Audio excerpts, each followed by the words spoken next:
bleachers up there? I mean, over there, or you going down here? We're good.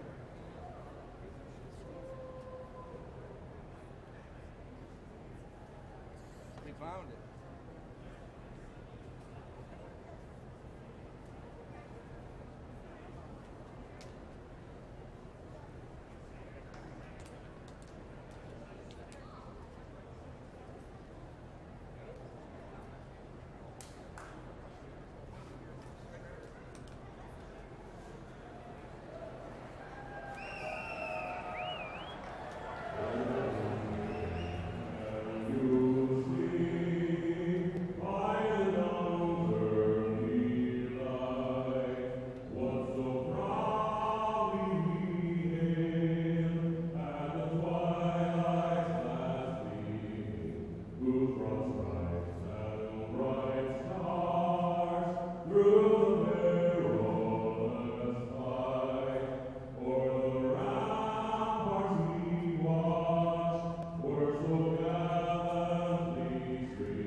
And good Saturday evening to you football fans, wherever you may be tonight. Joel Waters alongside my broadcast partner, Andy Sy. Andy, back in the Hippodrome for Week 8 of the Arena League. Just 2 weeks to go left in the regular season, and still a lot to play for. Yeah, I mean, it's definitely great to be back here after 2 weeks on the road. They picked up a big win back on June 29th against the up in Duluth. So, yeah, just glad to be back in the friendly confines. Yeah, 2 games to go, and we're thrilled to be joined by Coach Mook here just before we get tonight's game kicked off. And we'll let him get the headset thrown on here real quick. And, Coach, we'll keep it real short and simple for you. What keys tonight for victory against Kansas City? The word of the day today is effort. You know, just effort for 110 for 60 minutes. So that's what we've been preaching all week. It's just we believe that we're not beatable if we get effort 110 for 60 minutes. For sure. Thank you, Coach. Thank you. Good luck. Have a good one. Coach Zimmerman joining us on our pregame show, the coin toss. The honor is being done today by Pro Football Hall of Famer, Heisman Trophy winner, Tim Brown, longtime Raider. And he's going to join us at halftime. We're very excited about that. That's super cool. Yeah, definitely looking forward to that. For those who don't know, he is the league commissioner as he does the coin toss honors right now.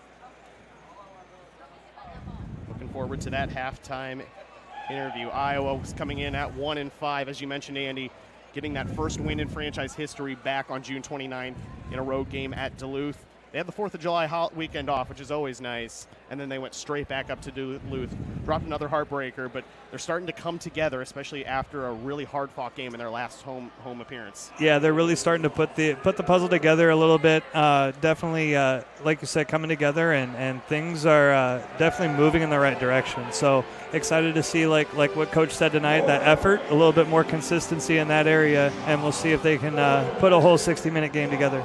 Well, with some stuff still to play for, Iowa, they are locked into the 4 seed no matter what, so they will be going on the road for the first week of the playoffs, which will be August 4th. Kansas City, they can lock up the top seed tonight with a win. And should they win, it'll be Iowa and KC at Municipal Auditorium here in a few weeks. That'll be another really good matchup. Those are teams that we played really close. We played Kansas City really close earlier on in the season. So another winnable matchup for the Woo. Tonight's officials, Steve Schwab, Lauren Wood, Robert Gert, Scott Groth, and Desmond Van Arsdale. As we're just about ready for the opening throw-off here tonight at the Hippodrome.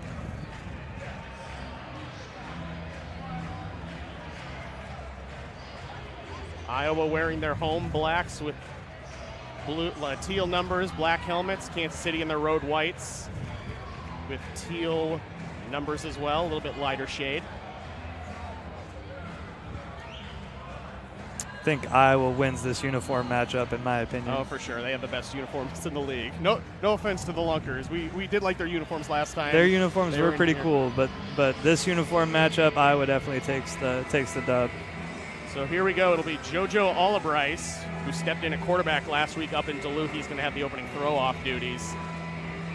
Iowa will operate left to right, Kansas City right to left. And as always, we'll break down the rules as we go here for new arena football fans. Olibrice getting set. He's going to throw from the far corner. And week 8 of the Arena League underway from Waterloo. So that hits the turf, and Smith is going to come up with it. We immediately got a flag, actually 2 flags down on the play, as Smith is brought down just outside of the 10-yard line. We'll see what the call is on the field here by our officials. Never want to see laundry on the field too early. No.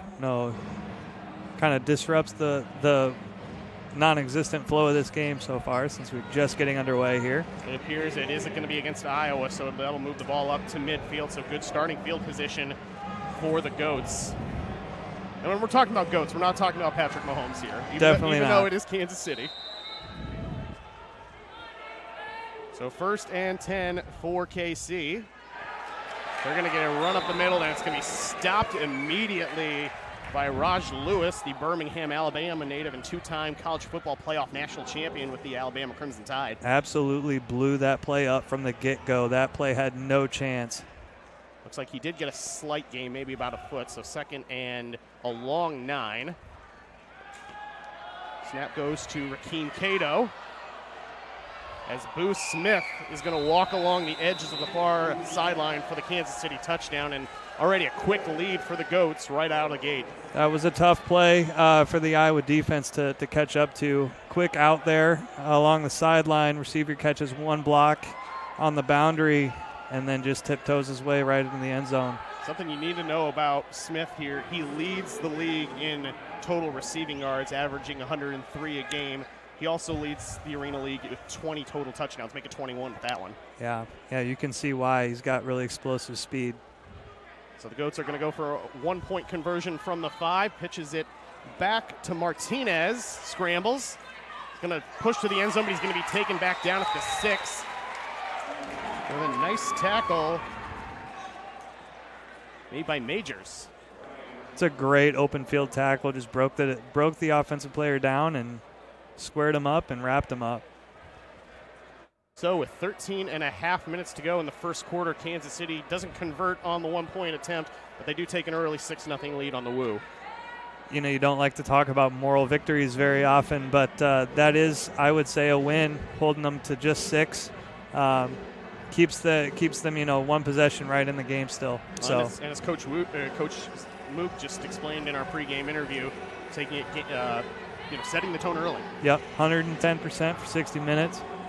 So we'll see how Iowa responds after giving up a touchdown after just 3 plays. Another silver lining to that is that Iowa gets the ball right back. Right away. Barely any time came off the clock. A lot of football still to be played. Gives their offense a lot of time to work with here. Angelo Trulio will do the throw-off duties from the east end zone, with Kyler Henson back to return. Throw is away, and it's going to go to the far corner and bounce. No, it'll stay in bounds. And a hard hit inside the 5 as he didn't have much where to go. Henson, he's going to be trapped inside the 5 around the 2.5-yard line, and that's where Iowa's going to set up shop. I think he expected that ball to bounce over the wall there. Kind of died and stuck when it hit the turf. Stayed in bounds and forced him into a bad spot there in the end zone on the return. Yeah, I noticed that, and actually some of the padding on the end zone wall just kind of came undone as the referee fixes that. So here comes JoJo Albrice. Had started a few games earlier in the season at quarterback after early injuries. And Albrice is actually going to get the first reception of the game. Get out to just past the 5, and he's breaking free. Oh, look at the ankles. He's going to go, and he's going to – no, and the ball, it just comes out. Referee is signaling that he was down, so no fumble recovery there. Yeah, the Goats were ready to pounce on that and looked like they could have ran it all the way back.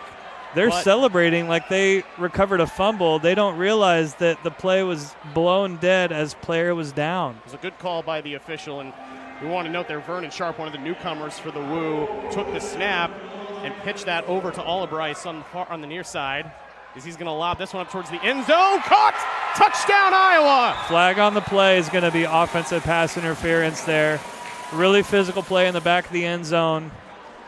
Iowa player just got a little too physical there. Just a little. Jamal Couch, it looked like he may have pushed off just a little too much, but he had a nice leap to catch that ball. That was a great play. Just got to do it within the rules of the game. Exactly.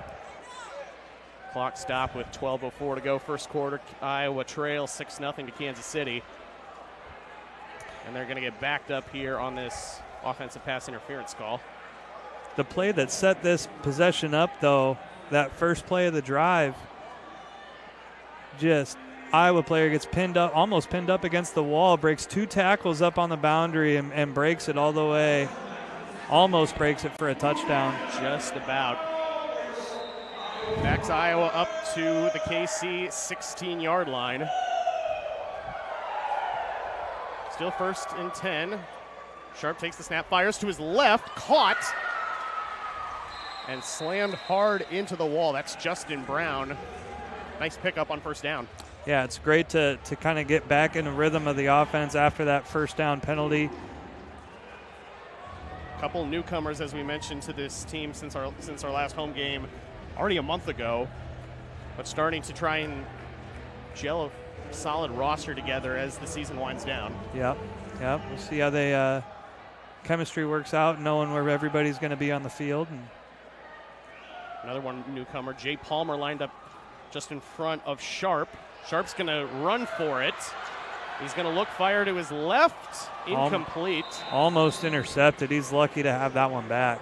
Brown, who had the last reception, was the intended target there. It was a really great play initially to escape the sack there.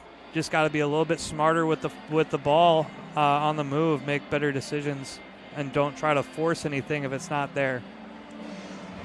Something I've noticed early from Sharp, and this is our first time watching him in action, likes to throw across his body to the opposite direction. He really does, but he also likes to hold the ball until the last second. He really lets that rush develop and get upfield and opens up some holes down the middle of the seams here. Albrice the lone back. Sharp in the shotgun. Scrambles to his right, gets tripped up, and falls incomplete. He's looking for Chris Herring, the Tampa native, and former FAU Owl and Alabama Crimson Tide. Brings up 4th down for Iowa. And for those new to Arena football, as we're going to discuss the rules of the Arena League, since there is no punting or kicking in any sort of form of this game, you can either go for it on 4th down or you can surrender the ball at your opponent's 5-yard line. Iowa's going to go for it on 4th down. Lob pass over the end zone, incomplete, out of the reach of Brian Murray, the defensive back for Kansas City. And Iowa will turn the ball over on downs with 9:51 to go in the first quarter, trailing 6-0. A little bit miscommunication there. Quarterback threw the ball back towards the middle of the end zone. Receiver had broken to the outside of the back corner. Little bit of, like I said, miscommunication. We'll hopefully get that figured out here down the stretch of this first half. Well, the good news is for the Iowa defense, they got Kansas City back at its own 10-yard line. A little bit better starting position for this defense compared to last time they were on the field. For sure, they started at midfield last time. Reception is made by Ryan Martinez. Couldn't quite see the tackler on that one, but a nice pickup on first down. It's almost a gang tackle there. You kind of have to, with these Kansas City players showing their big play ability in that first possession, you have to rally to the ball and be sure-handed when you're making that tackle. One thing I did notice with Kansas City, a lot of speed, quick hands. Very quick. Snap taken Taking by a shot Cato's right go back deep, towards us. and caught for the Kansas City touchdown. Ryan Martinez from Cato. And Kansas City takes a 2-touchdown lead. Yeah, as we take another look at this here, receiver just gets a great first step and just runs right by the Woo defender. Tried to catch up and close, but ball was placed perfectly. Ended up for a touchdown for Kansas City. It'll be another 1-point attempt for the Goats from the 5-yard line. Takes the snap, lobs towards the end zone, wide open, caught. Malik Wilson with the 1-point conversion, and it's 13-0 Kansas City with 8:32 to go in the first quarter here at the Hippodrome. A lot of quick offense here for Kansas City. I mean, not very much time off the clock, and two possession lead for Kansas City right here off the bat. And that's the thing about you need to note about Kansas City with their offense. They are very high-powered. Yeah, very explosive. They love the big play. They're not afraid to take those shots down the field. They actually lead the league in points per game, 70.1 per game. Not surprising. It does surprise me, though, that they keep doing these. The only commercial. What we will talk more about that after a quick commercial break. Kansas City leads at 13-0 in first quarter. This is Iowa Woo football.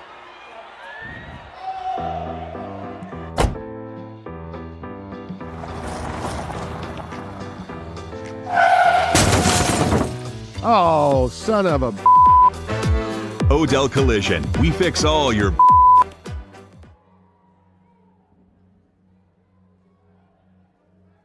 Whether you're looking to gather with friends or need a great location for a company party or event, Maple Lanes is the place.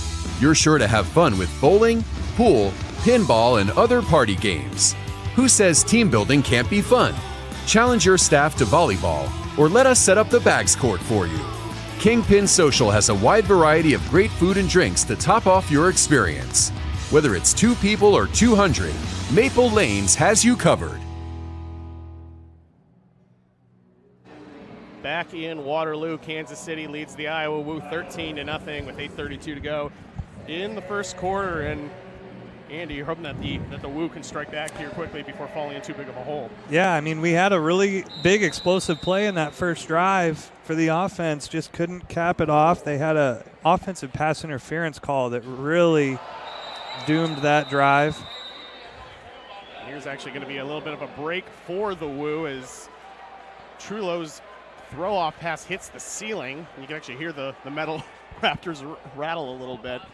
So Definitely. It'll be a midfield start for the Woo. So good field position on the second possession. Definitely got to take advantage of this. Let's see what the offense can dial up. Hopefully we can take a shot and get right back in this thing pretty quickly.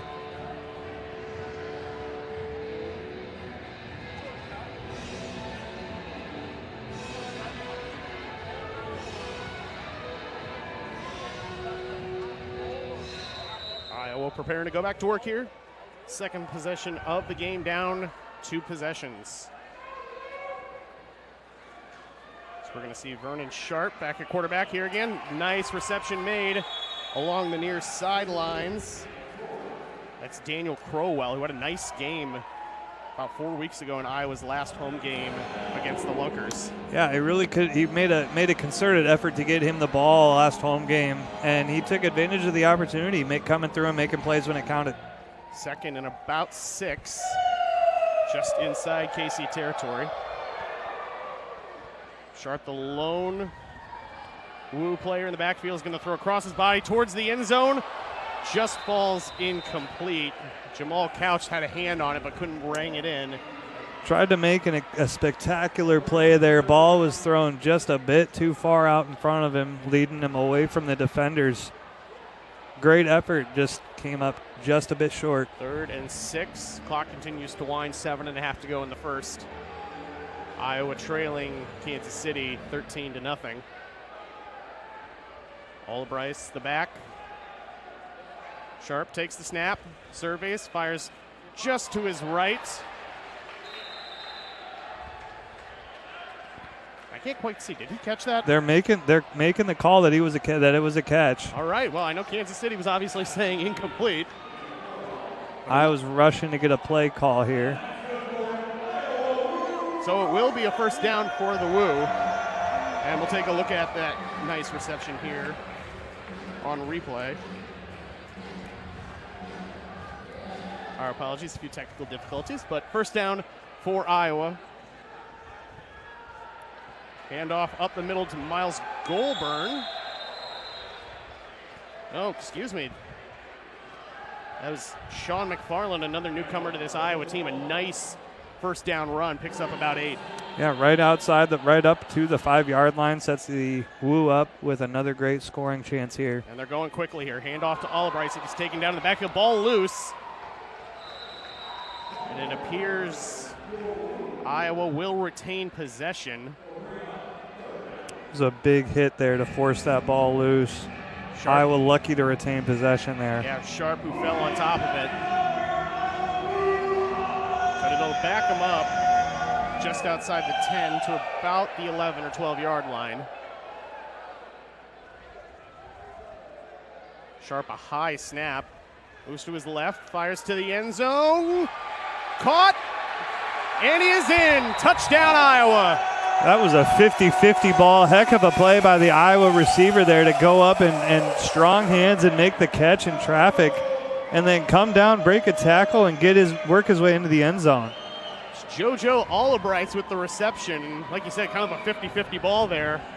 But it puts Iowa on the board with just under 5.5 to go in the first period. And we're going to get the 1-point attempt following the touchdown. As Iowa tries to cut this back to one possession game. Snap to Sharp. He's going to roll to his right. Can't throw it. Gives it back to Albright. He's going to head back to the corner. And he's just going to come up a little bit short. So a failed 1-point conversion attempt. Kansas City failed on their first attempt after their first touchdown. But nonetheless, Iowa gets on the board with just under 5 minutes to go.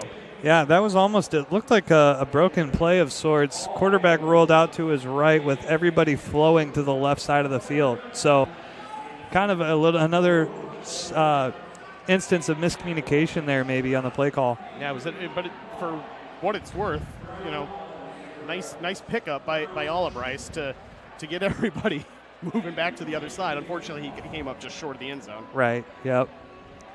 13-6 with 4:57 to go. First period, Kansas City with a 7-point lead.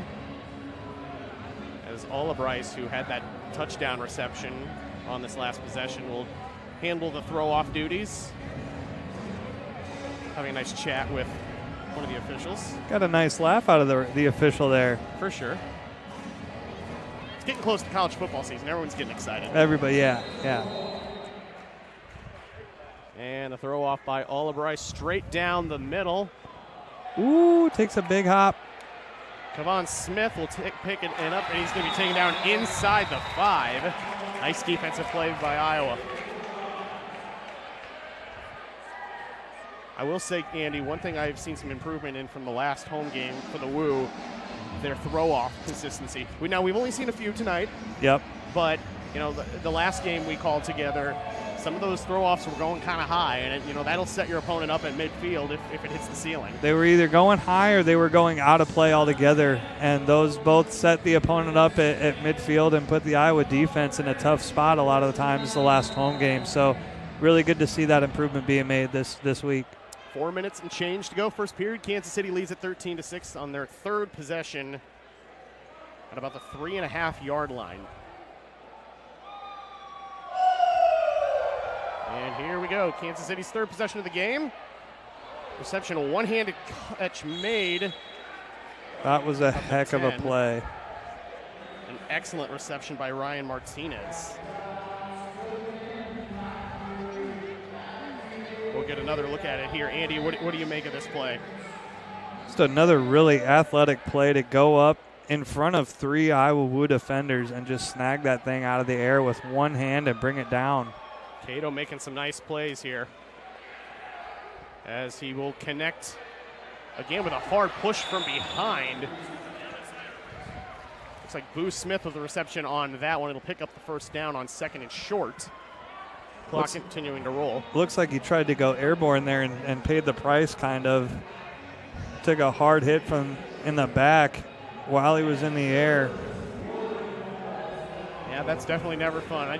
I'm not sure if you'd rather get hit up against the padded walls or midair, but neither sounds fun to me. Neither in my opinion. 1st and 10, Kansas City. It's a quick pass over to Smith.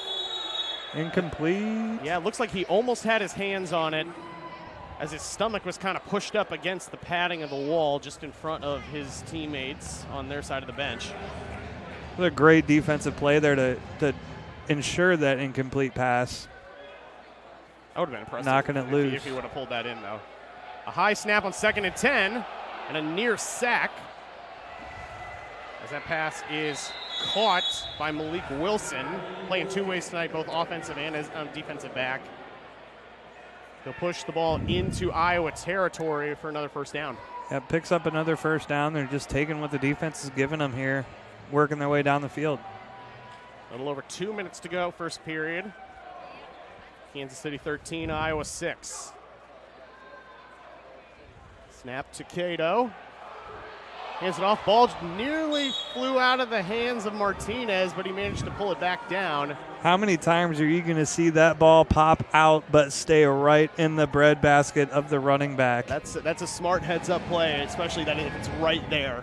Incredible. We've seen a couple of those tonight as Cato's going to go wide open over the top. Touchdown Kansas City for Brian Cox. That was too easy. He caught the ball and just walked right in. Third possession, third touchdown of the night for the Goats. As they will go for 1 here after we check out this replay.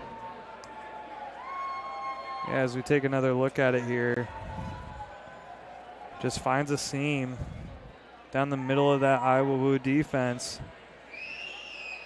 and just slowly takes a walk into the end zone. Nice touchdown reception of just over 20 yards. And we're going to get a converted 1-point attempt by Jamal Williams.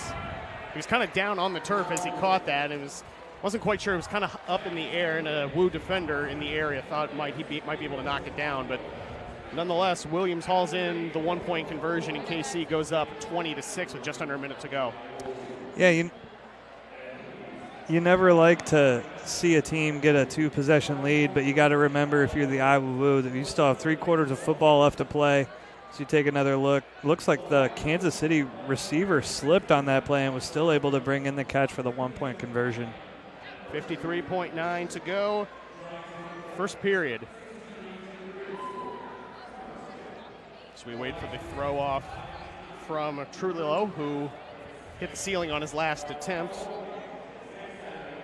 Like to see the Woo make a big play here on this return and set their offense up or just score right out the gate. I will say their last game at Duluth, they didn't quite have a huge offensive day, but their special teams, a lot of kick return yards. As Henson will return this one, he's going to cut to his left and be taken down just be ahead of the 10-yard line. We'll see if the Woo can. No, they will stop the clock. 38.5 seconds to go, first period. Just at about the 11. Definitely have some time to take a few shots. Look like they put a few seconds back up on the clock here. Definitely enough time to take a few shots down the field and see if you can score again before the end of this quarter. No timeouts used by either team. It still is early, as you mentioned. But Iowa trying to do what they did on their last possession. That's find the end zone. as Sharp is going to go back to work as he puts receivers in motion, taking the snap. He's going to go deep down the field as he takes a big hit, and he will be intercepted on the far side. He let it go a little bit late, and he paid for it. There's also a flag down here late in the end zone. See what the call is. Ben Thomas came up with the interception as the intended target was Oliver Rice.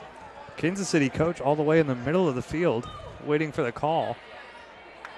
Andy, going back to that hit, we're standing on the west end zone behind the wall, and we could feel that. Oh yeah, we're right up here at the boards, and we could feel that impact when he hit the boards there on that sack. I'm wondering if we're going to get a roughing the passer call here that might back KC up a little bit.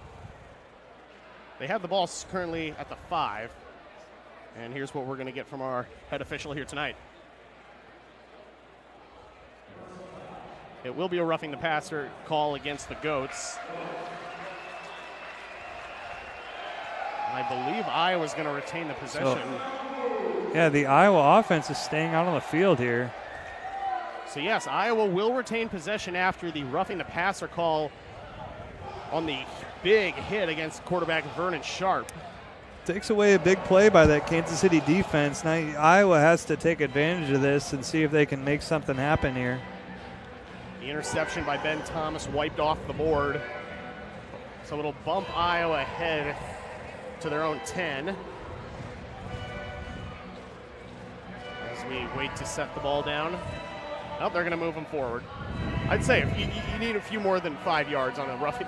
It just, 5 yards doesn't seem like it's enough for a penalty. It's a personal foul. Absolutely. They're going to move them up to midfield at the 25-yard line. The center, Sean McFarland, the new center for the Woo, right on that midfield logo with Sharp alone in the backfield. Taking the snap, firing up the middle. Incomplete. Looked like Henson was the intended receiver. Went up and tried to make another contested catch there. Defender just played really physical defense, played through his body and made the play. And looks like that's going to be the final play of the first quarter as we wind down 1 second and 0, and that will bring us to the end of the first. Kansas City leads it 20-6. I was about to say 20-0. Not quite. Not a shutout yet.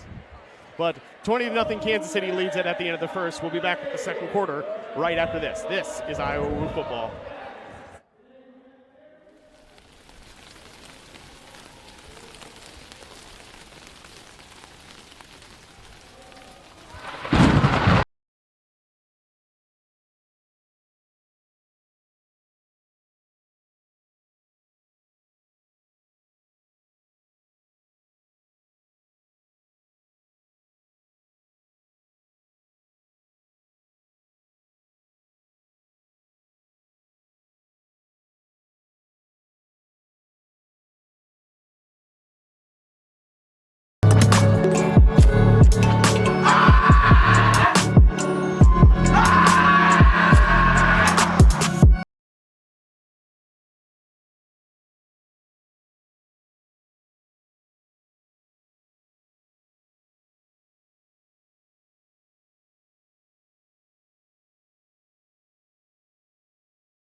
And welcome back to Waterloo as we get started with the second quarter of tonight's game.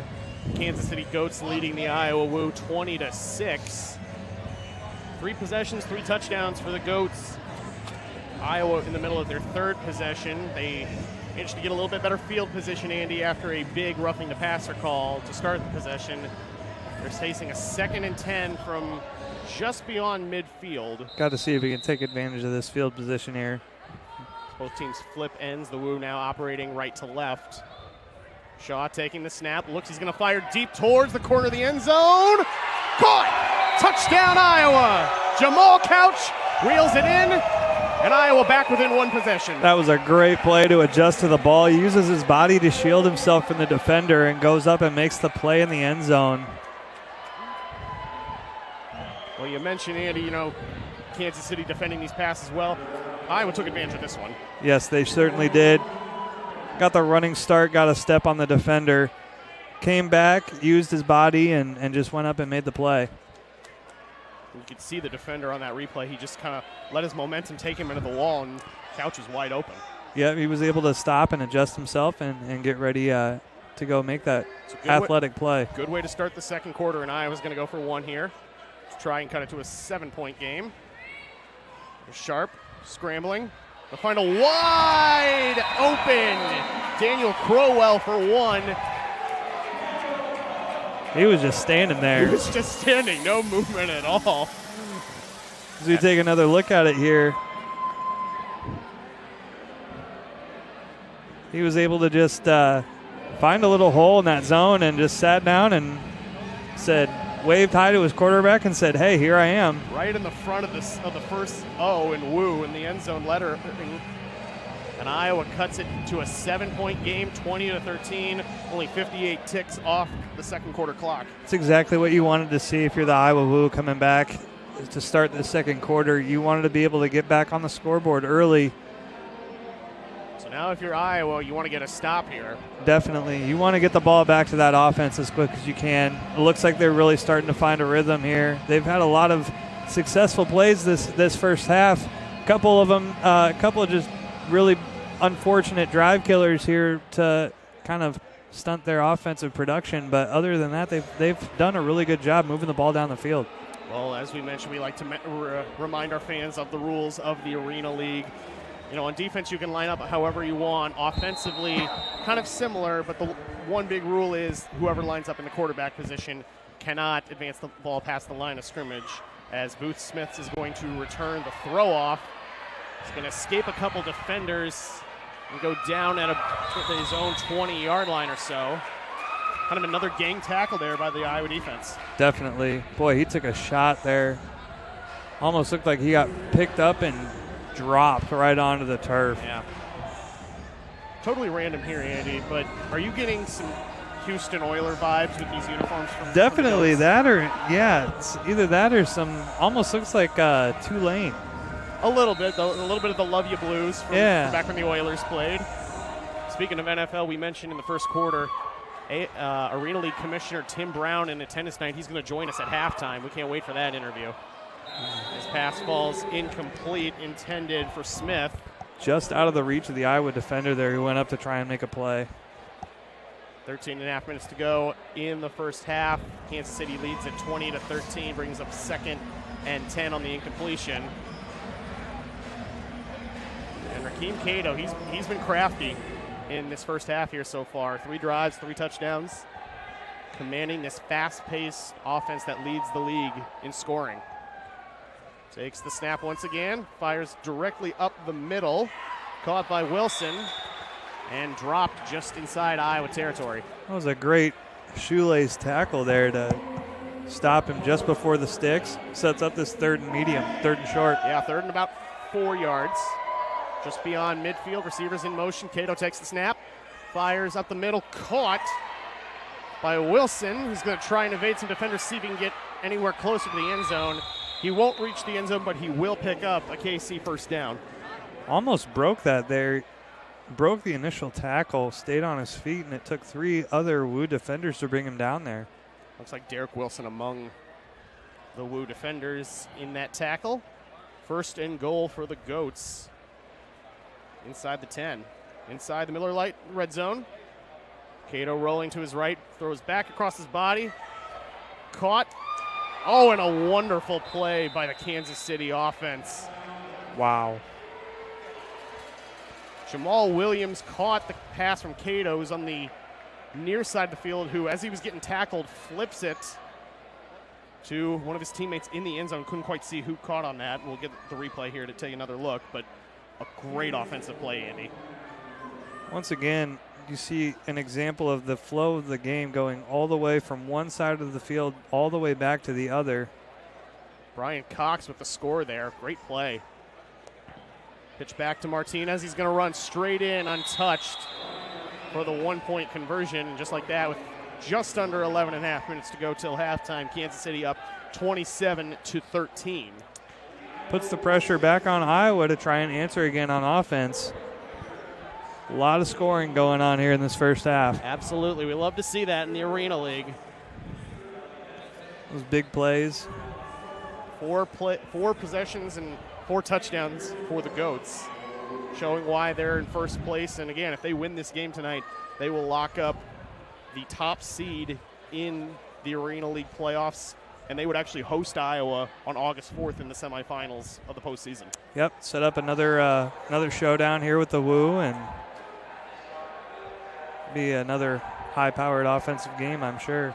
This is actually the 3rd meeting, by the way, Andy, between Iowa and Kansas City this year. The first one, let's just say it did not go well. It was only the 2nd game of the season back on June 7th in Municipal Auditorium in Missouri, and the Goats won that one 91-56. Yeah, as you can see by that score, a very high-powered offense. We've seen flashes of that here today. Today it's just been more about their consistency. Like you said, 4 possessions, 4 touchdowns. Last meeting between these two on June 15th, which was just a week after that first meeting. A little bit closer game. Kansas City won at 58-38 as we're going to get a nice return here by the Woo. Going untouched. And just gets tripped up. Kyler Henson with a huge return. And the Woo are in business inside the Miller Lite red zone after a great return. As we get another look at it here, he was able to just find a seam. He took the high bounce, found a seam, broke a tackle, and it was off to the races. I thought he was going to go all the way, to be honest. Just a shoelace tackle there to save a touchdown. Just inside the 10, 1st and goal. Pitched over to the near side. Hard tackle up against the wall. Jay Palmer, as we mentioned, one of the newcomers to this Woo roster, knocked him some padding off. Sure did. In the end zone. That was a physical run. That was a really physical run. He got the pads low, ran behind the pads, and took the boom right to the defender. He wasn't going to let up for anybody. 2nd and goal inside the 5. Sharps with 2 backs behind him. So he's going to go untouched into the end zone once again. Jay Palmer, touchdown Iowa. There's another quick strike here for the Iowa Woo. We might have a shootout here tonight. I don't want to jinx anything. It's looking like it will be. 10 minutes to go in the first half. Iowa cuts it back to 8 points, and they're going to go for 1 here. Here we go as we get another look at this touchdown scoring play here. Takes the handoff, gets stuffed as at the exchange point, breaks the tackle, and is able to just find a seam and work his way into the end zone. Olbrice in the backfield. Sharp further back deep. Olbrice is going to take the snap on this one, pitch it over to Sharp. He's going to run, throw across, and it's caught by the center. Big fella touchdowns. We love those. Big fella touchdowns. Sean McFarland in his first home game with the Woo. Makes it a 7-point game, 9:29 to go in the first, 27-20 Kansas City. Welcome to Iowa. Welcome to Iowa, Sean. 3 straight drives, 3 straight touchdowns. Here's another example, though, of that quarterback. He loved to throw across his body, rolled all the way out to the right and threw way back across his body to the middle of the field.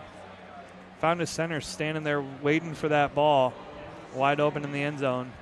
For sure.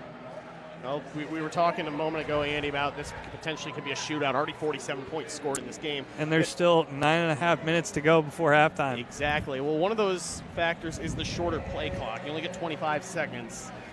Even though it's saying 20 up on our scoreboard, it's going to be 25 once they actually send the offense out there. Yep. But, no huddles. It's fast-paced. That's welcome to Arena League. Yep. You see that? A lot of the players out here have the quarterback wristbands on, so they're easy to get the plays in and know what's going on, and it's go time from there. As the Sounds of Sweet Caroline fill the Hippodrome. Kansas City goes back to work. And we're going to have a big return by Boost Smith, who gets it up just past midfield. Crowell appears on that tackle. Looks like he put the ball on the throw off. He did not want to throw directly to Boost Smith on that one. Mistimed the release or something on that, because he ended up throwing the ball directly to him. Was able to get the ball and get headed back the other way downhill really quickly. That's what's led to that big return. Looks like they're having some few issues with the chains, but they're going to keep going here. Under 9 minutes to go, Kansas City by 7. Quick pass over to the far side. That's caught by Martinez on the pass by Cato. And they're still working on the chains on the far side here. Something must be going on. Chain gang's got to get it figured out here. I think they're a little wrapped up right now, but the play will continue. They do have the officials to keep things, and now it looks like they're going to stop the clock here as they do see the problem here.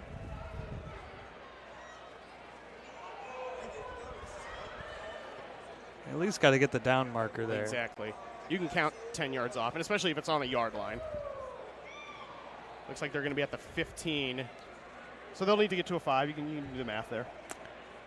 Should be pretty self-explanatory, but got to make sure what we have is working. Well, we got a moment. We want to actually give a quick shout out. I'm talking to a nice woman here during pregame. Want to give a shout out to the students of the Shanghai Dezhongji University. They're in Iowa for a 2-week program here at the University of Northern Iowa over in Cedar Falls. It's part of culture and international business. They're just experiencing a whole new culture in a variety of things, business, sports. They were at a Waterloo Bucks game today, and now they're here at the Iowa Woo game. So want to give them a little bit of a shout out and welcome them to tonight's game. Hope they're enjoying it. As we're going to get a pad catch for a touchdown for Kansas City. That's Martinez from Cato. And once again, Kansas City showing why they have the best offense in the league, putting another one up here. Another one on the board in just about another minute. So these teams are scoring the ball really quickly. As long as Iowa continues to answer and stay in the game, I think they're going to keep giving themselves a chance. See if they can get them stopped here on the point after. So they're going to go from a 1-point attempt from the 5. Cato takes the snap, rolls to his right. He's going to stop. He's going to flip it underhand, incomplete. Trying to go for his tight end, Brian Cox. But he almost tried to, I don't know, has Patrick Mahomes ever tried an underhand pass? I'm sure he has at some point. He's done plenty of stuff. He's done everything. But it falls incomplete, and Iowa holds them. And will only be a 13-point deficit with 7:27 to go in the second quarter. Kansas City leading it 33-20. It's another chance here if the Iowa Woo can come back and score again, just start chipping away at this lead and slowly work its way back into this game. Well, Andy, as we get ready for the ensuing throw-off, Iowa trying to respond down 13. I want to talk about this Kansas City team just a little bit. As we mentioned, the top team in the league, top scoring offense. They can clinch home field advantage throughout the playoffs with a win tonight. Do you know who one of their co-owners is by chance? I do not. Does the name Christian Okoye ring a bell? I feel like it should, the way you're looking at him. Chiefs Hall of Famer in class of 2000, 2-time Pro Bowler, 1989 NFL rushing champion, nicknamed the Nigerian Nightmare. That's awesome. Injuries That's forced him to impressive. retire a little bit early, but one of the best backs in Kansas City Chiefs history. They're going through a good time right now, and heck, their arena team's doing pretty well right now as well. They sure are. You can tell it's got that professional ownership and leadership it's translated onto the field. Looks like Crowell with the return here, looking for another nice one. He's going to get past midfield, stays on his feet just between the 25 and the 20. We'll call it about the 23-yard line. Another nice return by Crowell.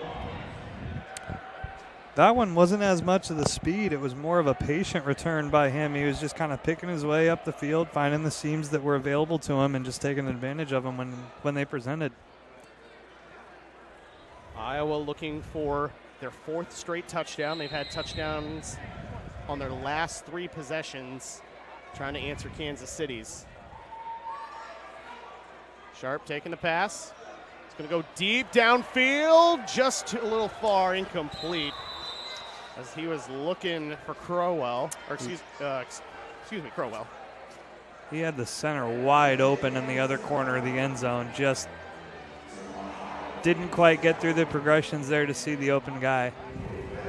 My apologies if I keep looking down at my roster sheet. We had a couple jersey changes before tonight's game, and Crowell last time I remember wore 10, but he is Daniel Crowell wearing number 11 tonight against the Goats. Iowa with a 2nd and 10, 6.5 to go till half, trailing by 13. Albright takes the snap this time, pitches it back to Sharp. He's going to fire across his body, nearly intercepted by Murray. And that's why he plays defense. Exactly. He had a good start on that one to potentially take it down the other way. Yeah, he jumped that route at the right time, undercut that out route, just couldn't secure the interception. Started running back downfield before he secured the ball. 3rd and 10 for Iowa. Just under 6 minutes to play till the break.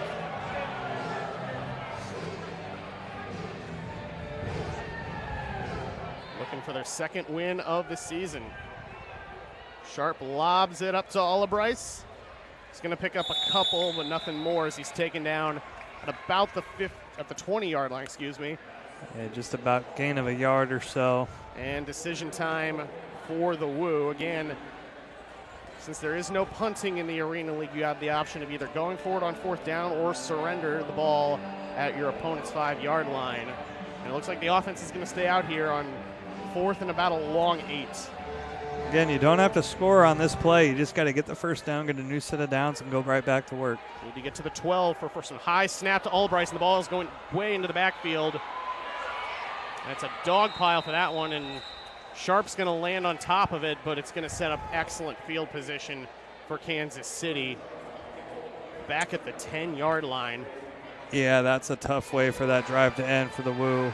Looked like they had some stuff, some momentum going early there, and it just kind of stalled out, and then it's capped off in a negative way by that high snap going all the way back down towards their end zone. Snaps a streak of 4 straight touchdown drives by Iowa.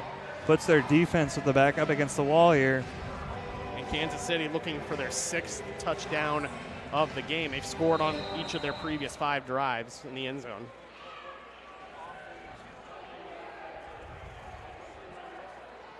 Cato with Martinez in the backfield.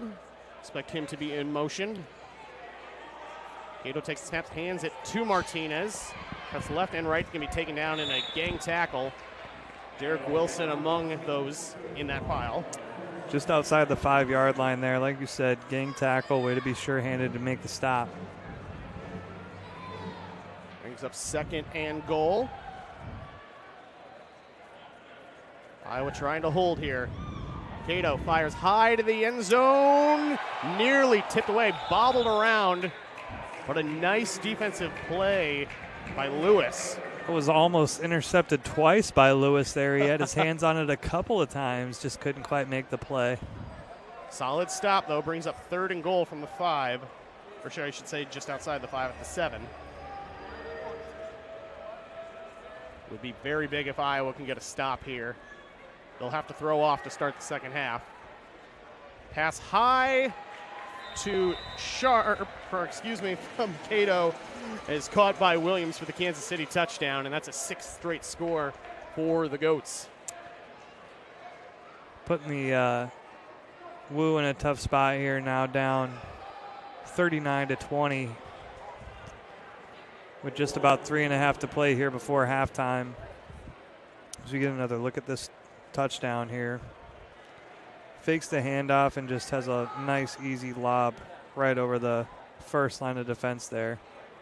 Pitches it back over to Martinez, throws it wide open to Cox on the far side. They've been getting very, very creative with their offense tonight, and that's the 2nd pitch back to a receiver to a tight end. Yeah, they've got something figured out there. They're not having to work really hard for their scores. Not really. It's been Iowa's going to have to figure out how you're going to counter that as they trail 40-20 with 3:14 to go until halftime. Don't forget, at halftime we will have very special guest, league commissioner, Pro Football Hall of Famer, Heisman Trophy winner, receiver Tim Brown. I want to say Troy Brown. It's Tim Brown. He'll be joining us in the broadcast booth. We'll talk the latest in the Arena League, talk a little bit of league expansion, a little bit of his experience in pro football, and get to hear from the commissioner himself. That'll be really cool. Yeah. I cannot wait for that one. Can't wait. Had the chance to talk to Kurt Warner in the past, and great to add another Pro Football Hall of Famer to your list of people you've had a conversation with. There's been a lot of really impressive football resumes come through the state of Iowa. Absolutely. Trulio will handle throw-off duties from the west end zone, with Henson back to return. Looking for that open hole, and he's not going to find it as he's taken down by the defense. Ben Thomas among the tacklers. He's just not quite able to bounce it back outside there. He tried to get the ball upfield as quick as he could. Found a seam at the last second, but was not quite able to bounce it outside. The Iowa offense going back to work. Andy, what have you thought so far tonight of Vernon Sharp and our first game being able to see him? Yeah, I mean, it's been pretty impressive so far. Just got to see if he can keep it up. Just standing just outside his own end zone, taking the snap on the goal line. It's going to go deep downfield. Caught! Touchdown! Jamal Couch! Touchdown, Woo! That was impressive. That was talk about showing off the arm strength. Knowing his team needed a big play to kind of get some momentum back on their side. Andy, this field is 50 yards long. That was from goal line to goal line. That was incredible. Taking another look at that one here. Takes the snap, drops back into the end zone. About 49 yards. Launches that ball from just outside the goal line, and it's caught about a yard deep in the end zone. Bet Tim Brown liked that one. I'm sure he did. That was impressive. Man who loves his fantastic catches, as I was going to go for one here. Low pass to Olibrice. He's going to fight for the end zone, and he's in. There it is. Gives a nice souvenir to the kids out here. And now they're fighting over the ball. It's a little bit of a scramble, but they managed to come away with it. Nobody getting hurt on that one. And that's another cool thing about the Arena League is any ball that goes outside the barriers, fans get to keep like a foul ball in baseball. Yep, it's a souvenir. Kids love it. Families love it. 40-27. Iowa responds right back. 2:04 to go until halftime. Kansas City leading at 40-27. Here's the big spot now for the Iowa Woo defense, making sure they don't give up the big play these last 2 minutes before halftime, knowing they have to give the ball right back to open up the second half. Now keep in mind, Andy, we will have the 2-minute warning here, but we will also have, each team still has all three of their timeouts. So there's a lot of time left these last 2 minutes. You think this is going to be quick? This might stretch out for a little bit. Get comfy wherever you are. We got 2 exciting minutes of football remaining in this opening half from the Hippodrome.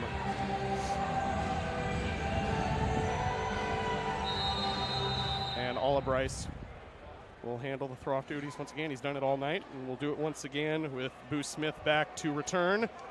Oh, and it just hits the ceiling. It looked like it might just miss it, but it did just avoid a ceiling fan. And it will set up the Goats at midfield. Really unfortunate there. Looks like they had some coverage set up. Now time for the Iowa Woo defense to stand up and shut this Kansas City offense down. I keep mentioning it, but it's something I just have to keep coming back for. It's 6 straight possessions. 6 scores. 6 scores, and this will be the 7th possession for Kansas City in the first half. See if the Woo can get a stop here and potentially get the ball back before halftime, because they'll be throwing off to start the second half. Handoff to Martinez. And Chris Herring will push him up against the near side walls, and that'll bring us to the 2-minute warning. 1:58 to go until halftime. Kansas City leads at 40-27. We'll be back right after this.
back here at the Hippodrome.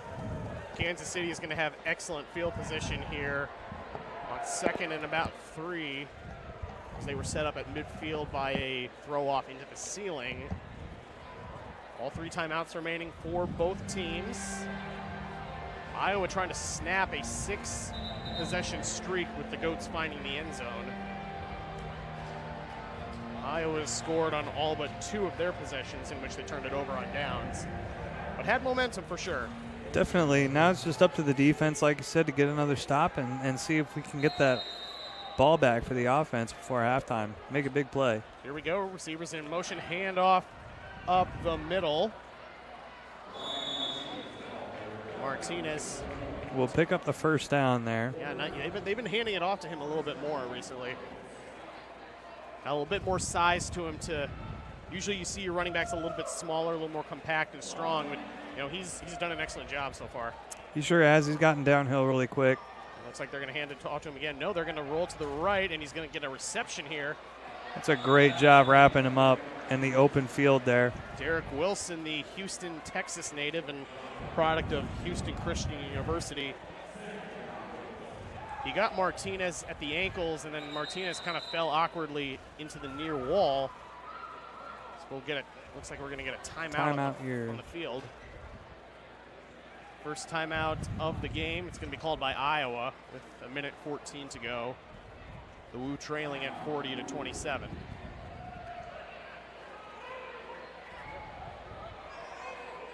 Well, we've talked about high scoring and video game-like numbers. Andy, reminds me, have you bought the new video game? I sure have. I know exactly what one you're talking about. College Football 25 is now out.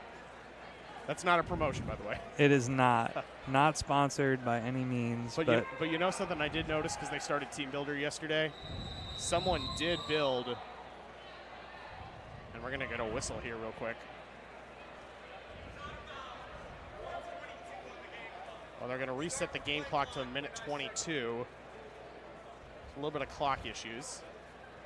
But you notice something I noticed on Team Builder, which is the mode, for those who don't know, you can build your own roster, uniforms, helmet, field, etc.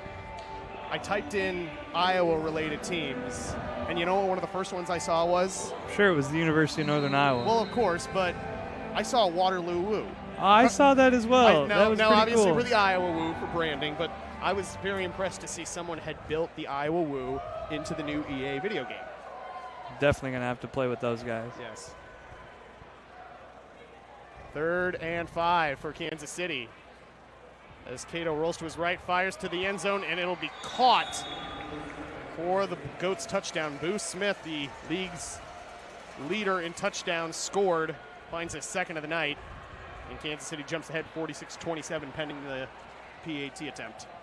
It was just another instance of him being really creative when his quarterback is in scramble mode, working his way back to the quarterback, making it easier for him to find him in the end zone. As they have all night, they will go for the 1-point attempt. Cato pitches it back over to Martinez. They're getting deep back in the field. And a big hit in the corner.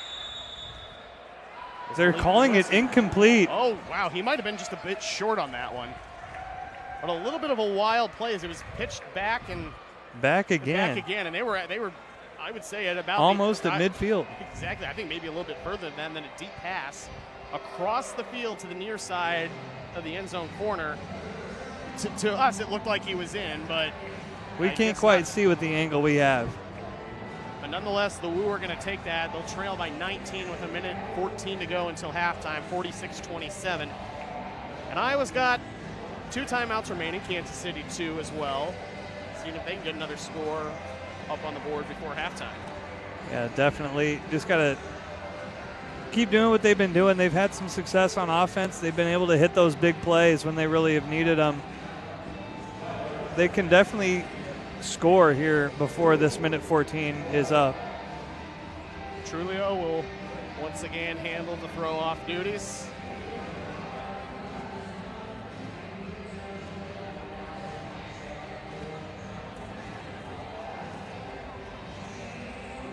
.74 ticks remaining on the game clock before we reach halftime. in a high-scoring Week 8 game here in the Arena League. Just 2 games to go left until the playoffs. Excuse me, 1 game after tonight, of course. So that throw offer is going to go out of bounds, and some lucky fans, some kids are jumping up and down for that one. They're going crazy. They love it. Well, have a fun time, kids. Always a fun time to see the community out and supporting the Woo in their inaugural season in the league as a whole. And I know Commissioner Brown was flocked by a number of fans. A couple I think were wearing Raiders stuff. Oh, of course. And I'm sure he loved that. But a few guys I noticed went up to him wearing Kansas City gear. Not Kansas City Ghosts, Kansas City Chiefs. Yes. Yep. Spent the majority of his career with the then LA and Oakland Raiders and played 1 season with Tampa Bay. As Iowa is going to get excellent field position after that, shall we say, botched throw off.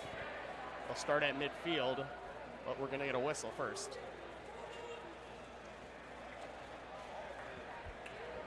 Officials conversing.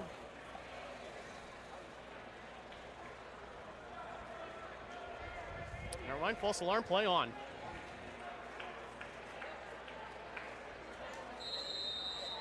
There we go. Let's get this possession going. 46-27 Kansas City. 2 timeouts remaining for each team. Minute 14 to go till the break. Receivers in motion. Sharp fires deep towards the end zone. Caught! Touchdown Iowa! Daniel Crowell. 2 big strikes on their last 2 possessions. And man, this offense is clicking tonight, Andy. They sure are. 5 seconds came off the clock, and we are already back on the board. That was another impressive show of that arm strength. Taking another look at that here. Just sits back calm in the pocket, sees his receiver as a step on the guy defending him, and just places it right where his guy can get it. Trulio, I don't think could even had a hand on him. No. So they're going to go for the 1-point attempt. Sharp, ball tipped up in the air and pulled down. Crowell again. That ball looked like it was going to get intercepted, Andy, but he manages to reach up, pull it down, and Iowa back within 12. That's the old-fashioned tip drill there. Defender makes a great play initially on the ball. The Iowa Woo receiver is just in the right place at the right time there to make the play. What did we say just maybe a couple seconds ago? This half is far from over. 5 seconds off the clock and we're back on the board. And still 2 timeouts remaining for each team. Minute 9 to go till half. Kansas City leading it 46-34. Just need this Iowa Woo defense to come up and make a big play and see if we can get the offensive ball right back and cut even more into the lead before halftime. Exactly. Well, the fans here in the Hippodrome are liking it. Some are putting their phone lights on, and they're playing Won't You Follow Me Into the Jungle. I think that's the name of the song. The arena built back in 1919, obviously went through some renovations since. Over a century old. So the throw off is going to be caught by Smith. He's going to try and break a tackler. Instead, he's going to be taken down in the backfield by Elijah Pugh, the Waynesboro, Mississippi native out of McPherson College. Yeah, didn't even make it out to the 10-yard line, just shy. That sets a good tone for the defense here. They want to start off on the right foot, not give anybody, especially their opponent, a good field position to set up and score again and potentially break 50 points before halftime. Exactly. And the chants of defense ring throughout the Hippodrome and the Cattle Congress grounds. Cato puts the receivers in motion, looks, tiptoes, dances. Ooh. Incomplete. Boo Smith was trying to one-hand catch that as he was spinning. It's a really good thing he didn't catch that because he was about to get lit up on that play if he would have brought that pass in. 2nd and 10 for KC at their own 10.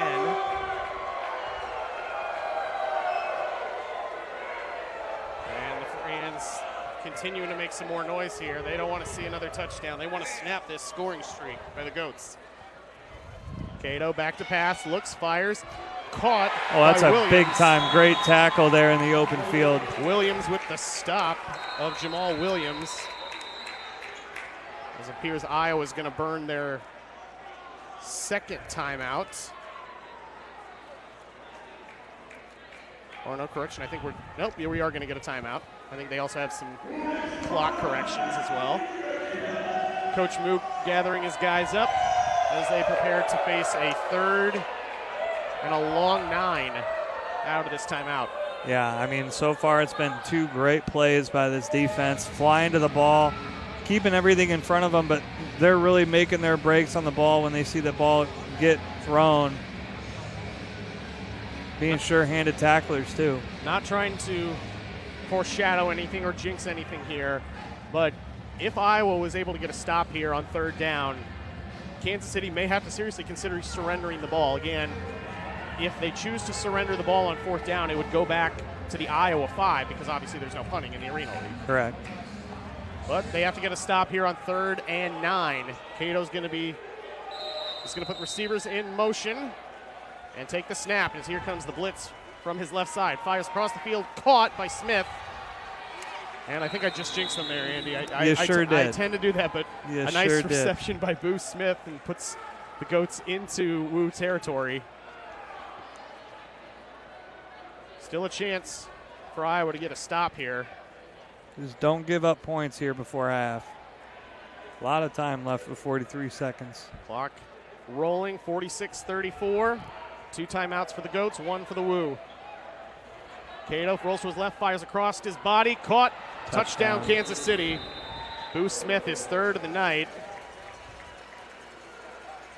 He just kind of slowly worked his way out of the backfield, and defender forgot about him, and by the time he realized he was in the end zone, the defender was already beat. Taking another look at it here. Just snuck right behind 2 Woo defenders for a touchdown. 32.4 to go, the 1-point conversion attempt. So Martinez is going to try and scramble for the end zone, and he'll walk in almost untouched.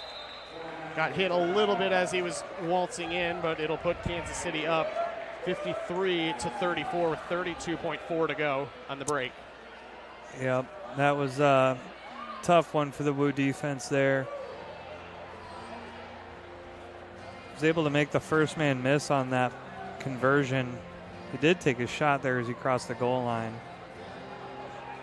But last possession, the Iowa Woo scored in 5 seconds. They're currently 32 seconds up on the board. I want to know, their last 2 possessions and scoring drives have been pretty quick too. So I wish we could calculate how fast the last 2 have been. But looking at my stat sheet here, Andy, as we go along with each scoring drive, you know how many touchdowns combined between the 2 teams we've had in this second quarter alone? Oh gosh! As I try to shield your in the eyes. second quarter alone, probably 6. How about 9? 9. That was kind of close. 5 for Kansas City, 4 for Iowa. But showing just how competitive this game is in this back and forth. And, you know, Iowa's ceiling, should we say, for points scored against Kansas City is 38, back from, I believe it was week 3 when they last played the Goats. As and their throw off is returned by Crowell. Makes the first man miss, trying to turn the corner. I think some fans want a flag here for roughing it. And it looks like there is going to be a flag on the penalty here. Potentially a horse collar as Henson was kind of pulled down hard. Yeah, that looked like a vicious tackle.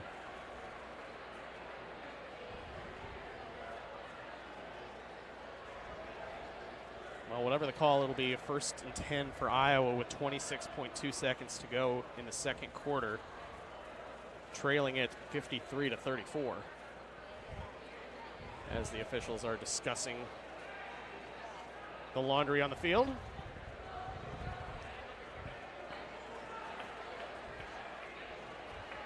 We await their ruling. Pretty lengthy discussion here. Potentially maybe offsetting penalties. Not sure. Because it did look like a couple Woo players got right in the face of the Kansas City guys to kind of defend their teammate. Defend their honor. As they continue to discuss over on the far side of the field. Looks like the debate is over. Looks like it's going to be going against Kansas City. Here's the call. So it'll be a holding against Kansas City, but a horse collar tackle against the Goats. They'll be offsetting.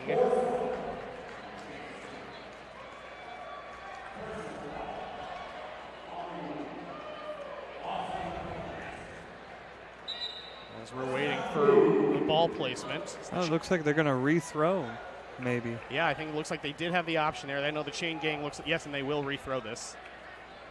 Looks like the chain gang was a little confused. Yeah, they thought they were going to set up for a possession. We're rethrowing this football. Yeah, so it will be a rethrrow. And I did notice here, Angelo Trullo, the two-way receiver and defensive back, who's played both ways tonight, his last throw-off, I think, just missed the ceiling. It sure looked like it was up there. It either was just under or went through the truss. That's some skill if you can get through those small trusses here in the Hippodrome. I kind of want to see a replay of that. That was like 5 minutes ago, Andy. I know. Trullo with the throw-off once again. Henson back to return. And that one will not hit any beams as Henson reverses course, tries to escape. Escapes one defender and a second, and the third will not. And it looks like I think we're going to get another personal foul against Kansas City. We sure are. Looks like Anthony Sherrills gave a little bit too much of a shove to Sean McFarland. Didn't like that McFarland was just finishing his block. Yeah, and then it looked like he kind of went flying towards the padding near the far end zone. A little extracurricular after the whistle there. Just extending this first half even further. As we approach 8:30 Central Time, we thank you for watching us on YouTube. So they will call the personal foul against Kansas City. And it'll set the Woo up at midfield. 20.3 seconds, as we mentioned, to go until halftime. Iowa trails at 53-34. 2 timeouts remaining for the Goats, 1 for the Woo. This is a big opportunity here to make a play as the half comes to a close, kind of keep your offense in this thing. Andy, do you think they go for another quick strike here? I think they will. Looking that way. And it looks like they will. That one's going to fall incomplete. They had the idea. Sharp went towards the far side of the end zone, but Couch was double covered. Didn't look like he was going to get that. It was a little bit at risk of an interception, but falls to the ground unharmed. Yeah, definitely lucky to have that one back. Have another shot here with 15 seconds to go. I will say one nice thing is that with 15 seconds to go, you don't leave much time for Kansas City should you score on this possession. Correct. That is the good thing. Because Kansas City will receive to start the second half.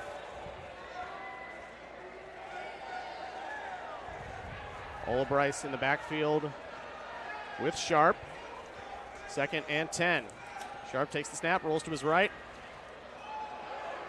and goes incomplete. Nearly intercepted on the low ground by Murray. Murray waltzed into the end zone thinking he had a pick six. He thinks he scored. No, but the official came right in and said incomplete immediately. They will bring this ball right back, and we will have 9 seconds left for the Woo to make a play here. Not quite sure who Shaw was intending. I think his receiver hadn't even turned around to look for the ball yet. Just under duress, had to get rid of the ball and threw it to the receiver in the area. 3rd and 10 for Iowa, 9.4 to go. Down by 19. First half coming to a close here in Waterloo. Sharp rolls to his right, pumps, fakes, directing his receivers. He's going to go towards the end zone, up in the air.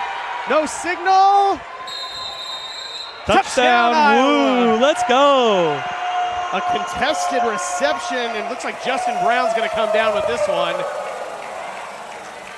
He had the defender Trullo right on him. And that's another, I'm just stronger than you are. I took the ball away, and I'm going to score. Reminds you a little bit of the Hail Mary from the Seattle Green Bay game. It sure all those years does. back. You had 2 Woo defenders there, or 2 Woo receivers there, which led to 3 Kansas City defenders. By the way, Andy, 0's on the clock, so this will be the final play of the first half, a 1-point conversion attempt from the 5-yard line. Sharp taking the snap, rolls, tipped up in the air, and it's going to be intercepted by Thomas, but no return, obviously, so a failed conversion, and that'll bring us to the end of a action-packed, high-scoring first half, Andy. I did not expect to have 93 total points scored here in the first half. I mean, this was a lot of offense. If you are a fan of offense in the football field, then you are in for a treat with this game. 15 combined touchdowns in the first half. 8 by Kansas City, 7 by the Woo. Kansas City scored on every possession. Iowa scored on all but 2 possessions, which they turned it over on downs. We are going to take our halftime break. We will be back shortly, and we will have our special guest, the commissioner of the Arena League, Tim Brown, to join us to talk pro football, arena football, and much more. Kansas City leads at 53-40. This is Iowa Woo football. In football, the goal is to avoid collisions, but on the road, sometimes collisions are unavoidable. When your car takes a hit, don't throw in the towel. Turn to Iowa Auto Rebuilders. With our full service facility and excellent workmanship, you'll receive high-quality auto repairs and a hassle-free experience. Visit our website at iowaautorebuilders.com to learn more. Get back on the road looking and feeling like a winner with Iowa Auto Rebuilders, where collision meets precision.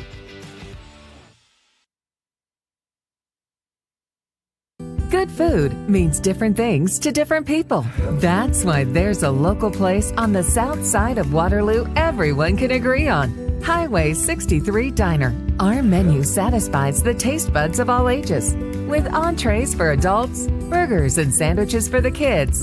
And everyone loves pizza. Check out our daily specials on Facebook and make a reservation today at Highway 63 Diner.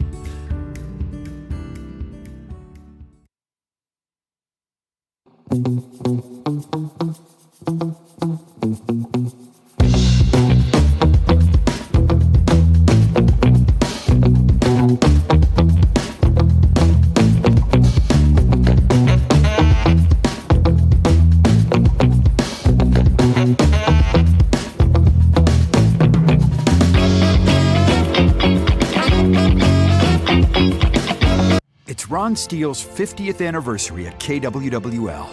50 years of covering news here in Eastern Iowa and around the world. A remarkable achievement, an incredible journey. Along the way, he's been honored with the most prestigious awards in broadcast journalism. Ron is an Iowa institution, icon, and local news legend. So join us in celebrating 50 years of Steele.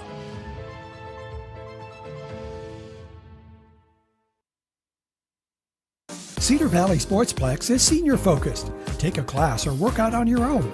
We have activities for any age or skill level. Bring in your insurance card to see if you qualify for a free senior membership. Check out cvsportsplex.org to learn more. In group fitness classes, spinning, boot camp, running, yoga, walking, cardio, weightlifting, woo! See more options at cvsportsplex.org.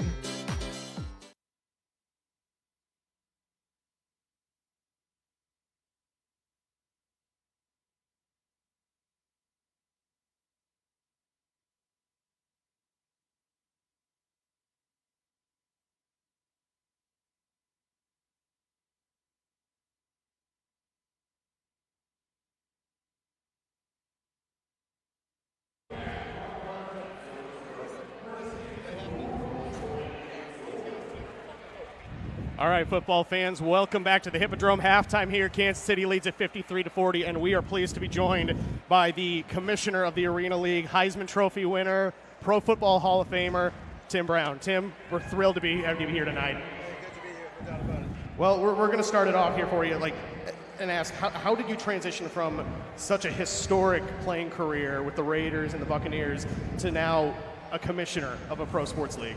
Yeah, I owned a team in Dallas for about 7 years right before the pandemic. So I've always been close to the arena football game, and I had a buddy who was starting another league and wanted me to be a part. So I was readily and happily to be a part of this. Giving these kids another opportunity. I say kids, I know they're grown men, but giving them an opportunity, for one more shot, is what it's all about. And, maybe this will be the last shot. Maybe some of these guys will be able to go up and do something at the UFL level or whatever. So, but that's our goal, is to help these kids whatever way we can.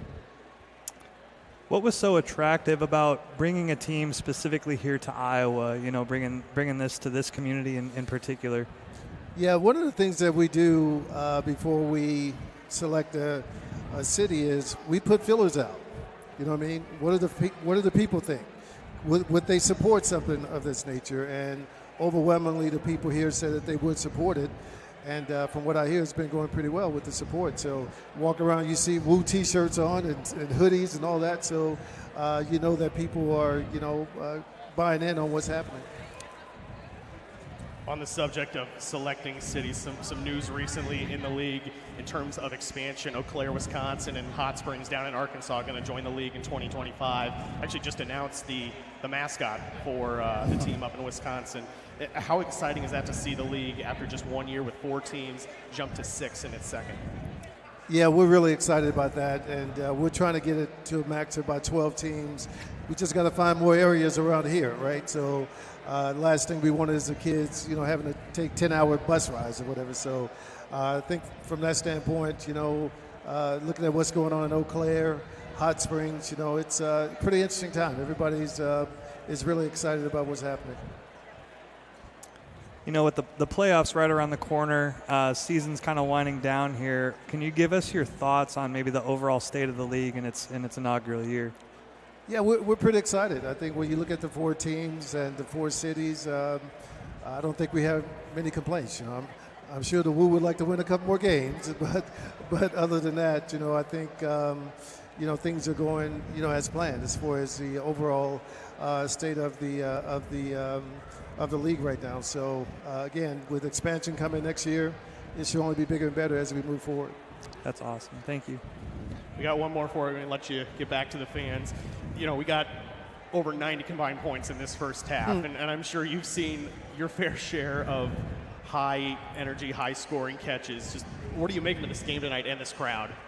Yeah, I mean, it's really, when you have the built-in woo, that's almost cheating, right?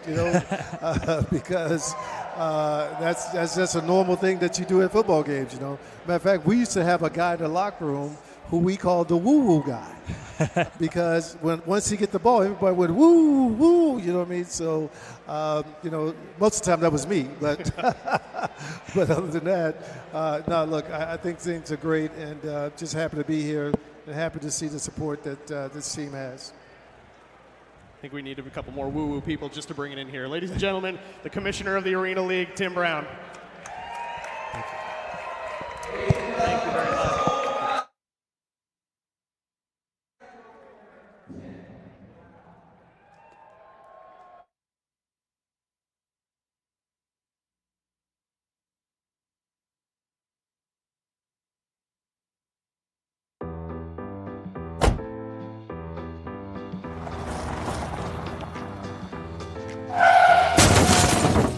Oh, son of a... Odell Collision. We fix all your...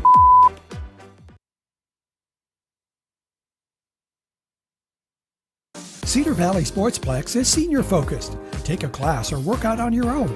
We have activities for any age or skill level. Bring in your insurance card to see if you qualify for a free senior membership. Check out cvsportsplex.org to learn more.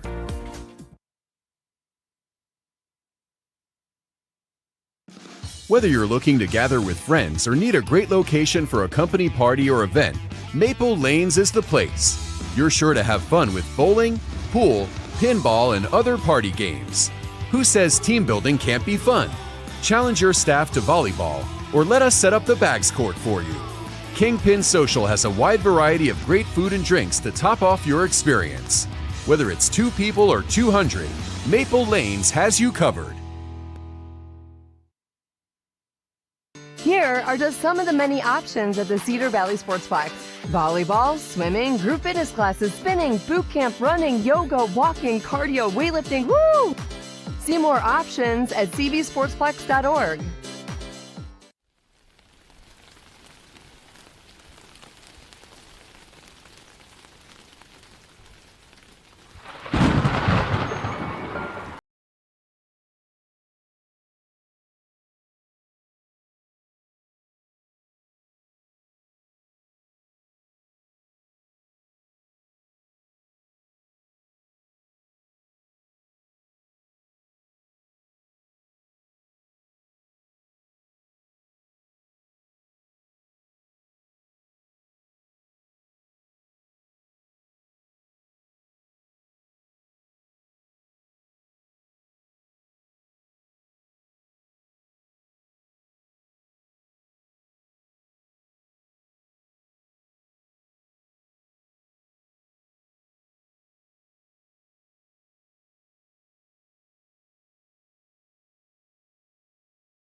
Destination Cedar Valley Sportsplex. Choose your activity.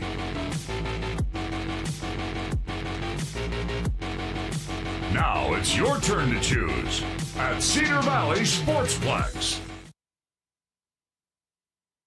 In football, the goal is to avoid collisions, but on the road, sometimes collisions are unavoidable. When your car takes a hit, don't throw in the towel. Turn to Iowa Auto Rebuilders. With our full service facility and excellent workmanship, you'll receive high-quality auto repairs and a hassle-free experience. Visit our website at iowaautorebuilders.com to learn more. Get back on the road looking and feeling like a winner with Iowa Auto Rebuilders, where collision meets precision.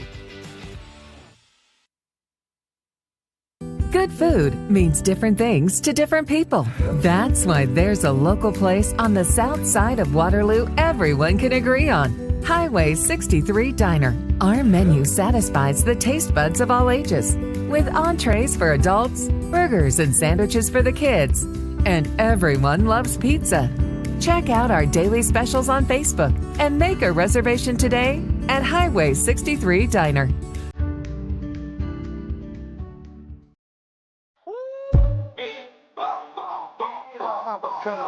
Chill. Whoa, chill. Hola. Chill. It's been a long time coming. They ain't cuffing my cuff, they tugging it. Putting up numbers, 99 problems, and I still kept it 100. Yeah, it's been a long time coming. They ain't cuffing my cloth, they tugging it. Putting up numbers, 99 problems, and I still kept it 100. Yeah, who don't play? Play. Who don't play? Play. Who don't play? Play.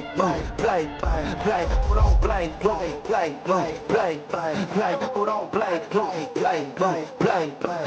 Who don't play? Play. Who don't? Yeah.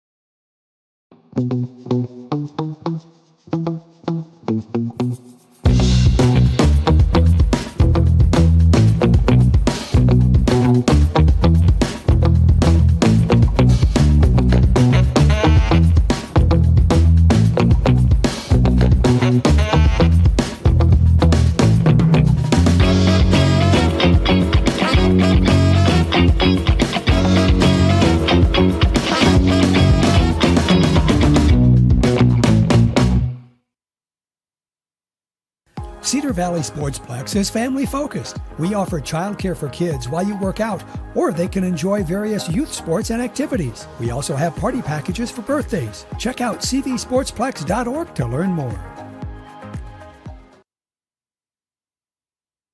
It's Ron Steele's 50th anniversary at KWWL. 50 years of covering news here in Eastern Iowa and around the world. A remarkable achievement. an incredible journey.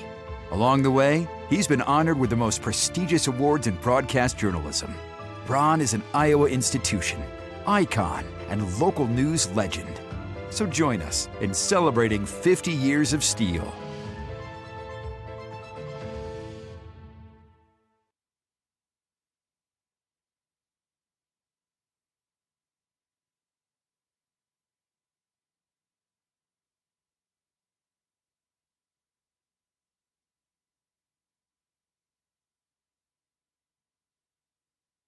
Cedar Valley Sportsplex is senior focused. Take a class or work out on your own.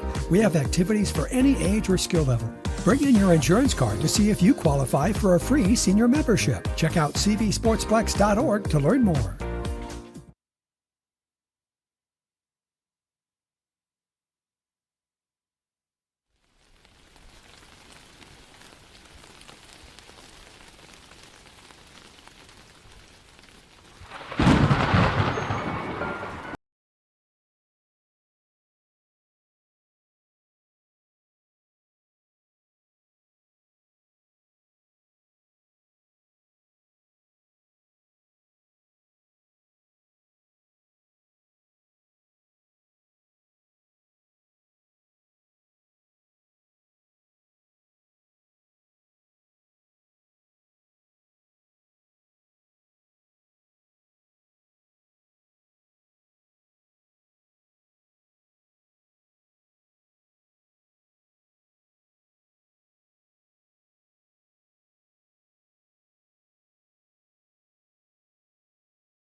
Whether you're looking to gather with friends or need a great location for a company party or event, Maple Lanes is the place. You're sure to have fun with bowling, pool, pinball, and other party games. Who says team building can't be fun?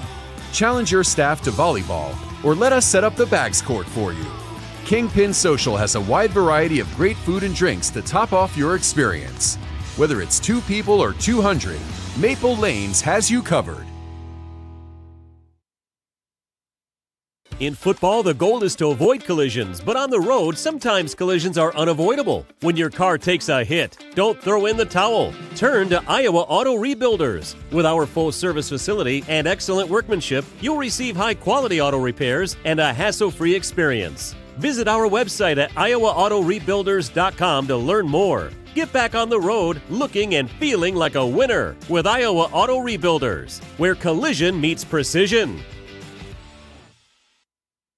Good food means different things to different people.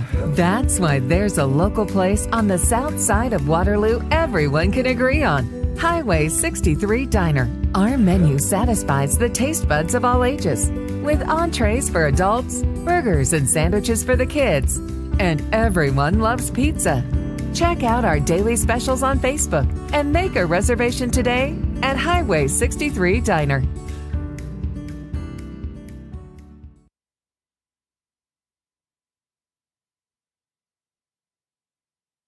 Cedar Valley Sportsplex is senior focused. Take a class or work out on your own. We have activities for any age or skill level. Bring in your insurance card to see if you qualify for a free senior membership. Check out cvsportsplex.org to learn more.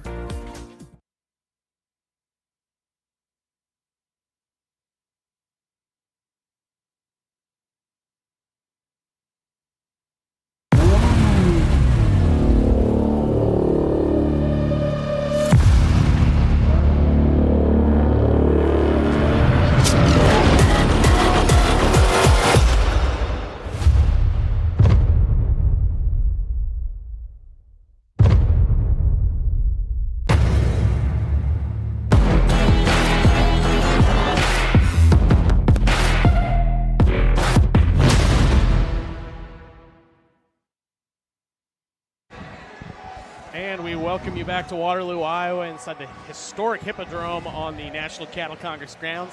Second half just about to get started here between the Iowa Woo and the Kansas City Goats, with KC leading at 53-40. And Andy, we said it right at the end of the first half, but what a first half offensively for both sides. Yeah, I mean, that was a lot of firepower going back and forth. Just time to see which defense can step up and make a play when needed here. Hoping it's the Iowa defense as we're about to give the ball right back to Kansas City here to start the second half. Actually, correction, I think I was saying this wrong the whole game. It appears. Oh, it looks like we're getting the ball. Yes, Iowa's going to be getting the ball to start the second half here, operating left to right, east to west. Or, excuse me, west to east. I don't know my directions. But Iowa's going to get first crack here down 13 points. So the second half underway here, and Kyler Henson is going to have the first crack at a return here. And he's had a good night so far in returns. And he's having another good one here, but we're going to get a flag down on the play as he's still on his feet. And still taken down. On his feet. Now he's down. Took about 12 seconds off the game clock there with that return. Goodness. While they sort this penalty out, we were looking at the stat sheet from last week's loss in Duluth. Kyler Henson had 108 kick return yards on 7 returns. Yeah, I mean, that's impressive. Talk about explosive playability. Yeah, just making the most of the opportunities that are there for him. It appears it's going to be a hold against Iowa. So you're going to have to negate that big return by Henson. And Iowa's going to have to go to work about the 7.5 yard line for their first possession of the second half. I will say we have seen the arm strength of our quarterback.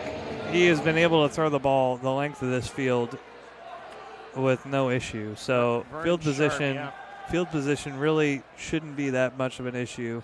Sharp making his first home start. So he's going to fire up the middle, nearly intercepted by Ben Thomas at about the 20-yard line, 2nd and 10. He took a big shot on that play up against the boards as well. Not his first of the night. He did take one earlier in the first quarter, a hard hit against the back wall of the west end zone. That ended up being a roughing the passer as well. It did. It moved Iowa into better field position. Just underway, third quarter. Let's see what we can draw up here. Iowa trails it by 13, looking to cut it back to one possession. Quick pass to Olibrice. He's going to pick up the first down. We are going to get a flag here, as it appears Sharp is going to draw another roughing the passer call. But a nice catch by Olibrice to pick up the yardage with his feet. Sure was. And it will be another roughing the passer call against the Goats. That's Tell you two what, tonight. These fans that are right here next to us in the field box are sure getting their money's worth. Absolutely. They about absorbed that hit along with the quarterback there. Plenty of padding on these walls, but for sure they're feeling it. These guys are hitting tonight. So it'll be 1st and 10 for Iowa at their own 17. Oh, correction, the official's going to move that up. Yeah, they're going to add that on to the end of the run. They're going to tack it on. So it'll push them into Goats territory after just 2 plays. You mentioned, Andy, trying to get some defense to stop. Don't have a marker. So we mentioned I don't want to say not a lot of defense, but not a lot of stoppage of possessions. Only 2 possessions that entire first half. That pass caught by McFarland. His second reception of the night. Nice gain on Gets first about down. 6 or 7 yards there. But as I was mentioning, so 16 combined possessions from that first half. Only 2 of those drives did not end in touchdowns, and those were turnover on downs, both by Iowa. Even those possessions that did not end in scores for Iowa, those were still possessions where they were able to get the ball moving down the field. So still a lot of positives to take away from those. Offense is humming on both sides of the ball tonight. Sharp takes the snap, pitches it over. Up in the air, incomplete. Just overthrew his receiver, just barely. Jay Palmer with that second throw. We have that double forward pass in the Arena League. Actually, he lateraled that one back, but just like you just said, just out of reach. But a good play design for the Woo. It'll bring up 3rd and about a long 4. So we approach 12.5 to go. Third quarter, KC leads at 53-40. Receivers in motion. Sharp taking the snap, rolls to his right, looks, Avoids the tackler, fires to the end zone. Wow. Incomplete, just out of the hands of the receiver. Looked like a big hit jarred that ball loose. Looked like McFarland was the intended receiver. He just couldn't hold on to it. I'll bring up 4th down, and I gotta imagine, Iowa's going to go for it based on their field position. Yeah, definitely take another shot at the end zone here, even just picking up the first down. One thing that's been really successful for Kansas City is almost handing that football off. Iowa needs to get to the 14 for a new set of downs. Shaw's going to run. He's going to pick it up. Remember, whichever player lines up in the quarterback position on a specific play can advance the ball past the line of scrimmage.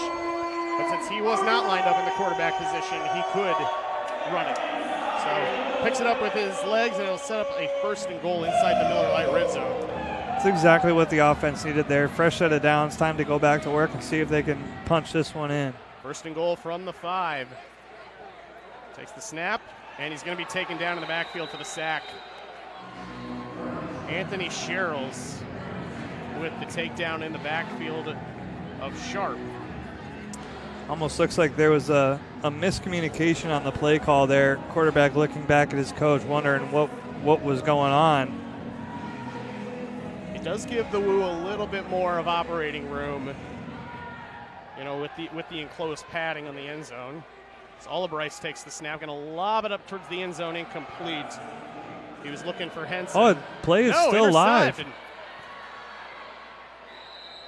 going to have to get a replay on that one. I think the ball potentially bounced off one of the padded walls. Is that still a live ball? I believe it still is. Oh, now it looks like a referee is signaling incomplete pass. I do want to take another look at this. It looks like the Kansas City defender fielded the ball off of the back wall. It popped up. Kansas City defender was there to make a play on it. Iowa caught a big break right there. They sure did. That'll bring up 3rd down.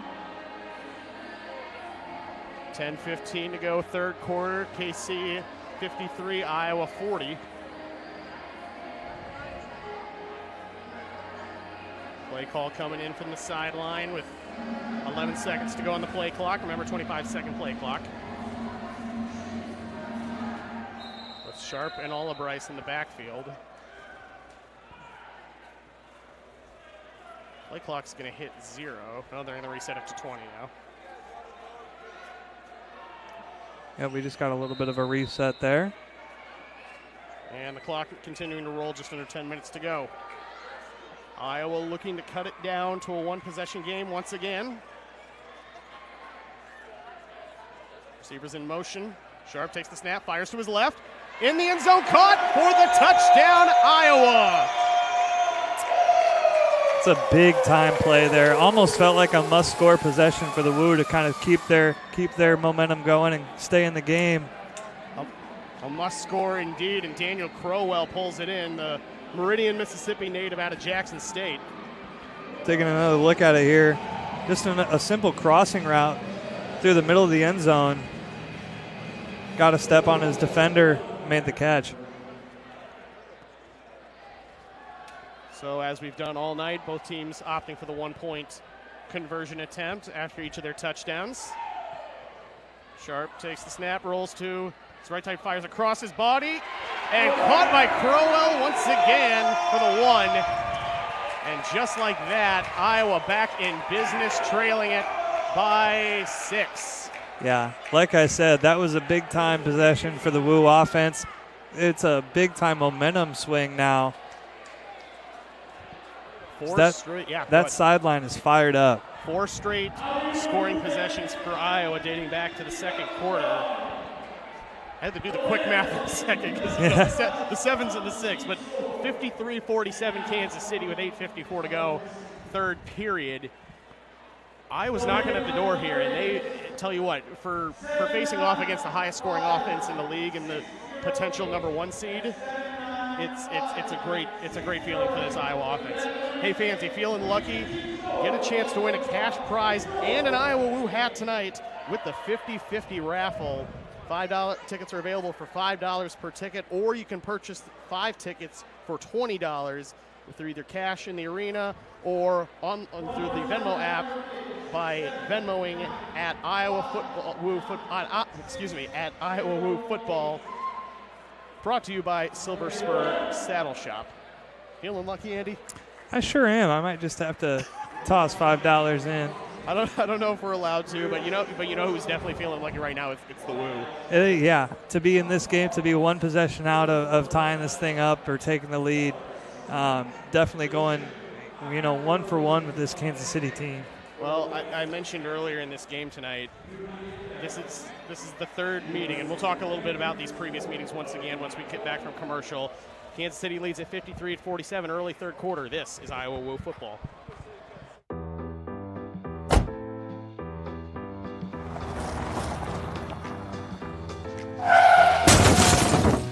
Oh, son of a... Odell Collision. We fix all your... Kansas City about to get their first possession of the second half as Iowa cuts it down to 6. 53-47 in favor of the Goats. And Andy, just before that commercial, we were about to talk about the previous matchups against the Goats. Iowa lost their first matchup against Kansas City 91-56 back in week 2. And then the following week, 58-38 back here at home. Iowa's now scored more points than they have against Kansas City ever. That's right, and that's got to most of it coming in the first half. That's got to be a big boost to the confidence of this Iowa Woo team, knowing that they have the capability of going up against the top team in the league. Kansas City can clinch the top seed in the league playoffs, which will start 2 weeks from today. Top seed will host the 4 seed, 2 will host the 3, and then August 10th, the league championship game, Arena Mania, to decide the inaugural champion of the Arena League. Iowa locked into that 4 seed, but trying to play spoiler a little bit. Exactly. So here goes Kansas City, their first possession of the second half. They'll start at their own 5-yard line. And we're going to get a flag immediately on this snap. Quick pitch over to Boo Smith after a short gain. Too many men on the field. Are you counting? I can count. Well, you remember it is 6 on 6, so you don't have to count all the way to 11. That is, it's also helpful. It is easy to tell when you don't have 11 guys and you only have to worry about 6. We'll wait for the official call. Again, our officials tonight, Steve Schaub, Lauren Wood, Rob Gertz, Scott Groth, and Desmond Van Arsdale. Schaub going to go over and talk with the Kansas City coaching staff.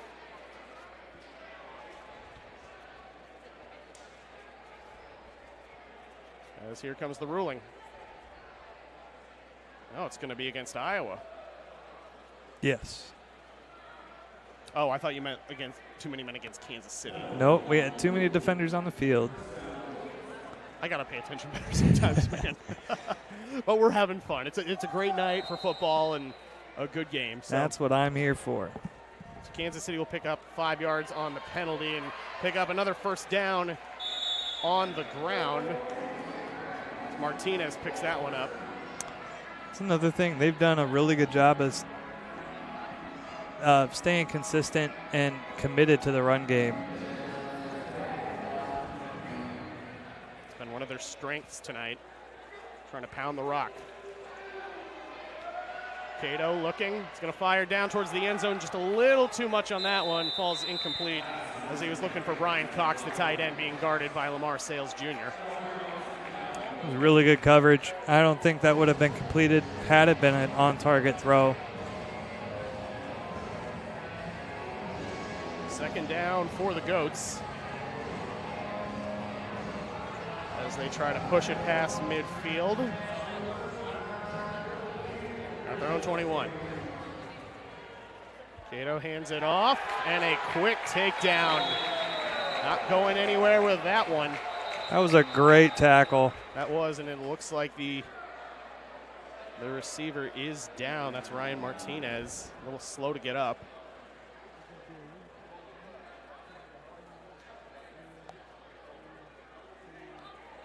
We'll take another look at it here. Just split the gap, made a sure-handed wrapped-up tackle.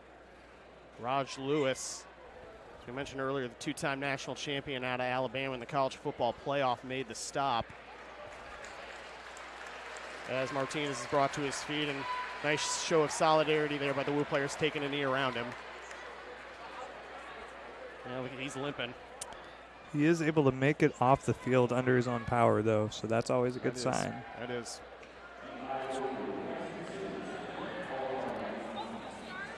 So Kansas City's first possession of the second half continues. 7:37 to go, third quarter, and the Goats leading at 53-47. And an offensive shootout.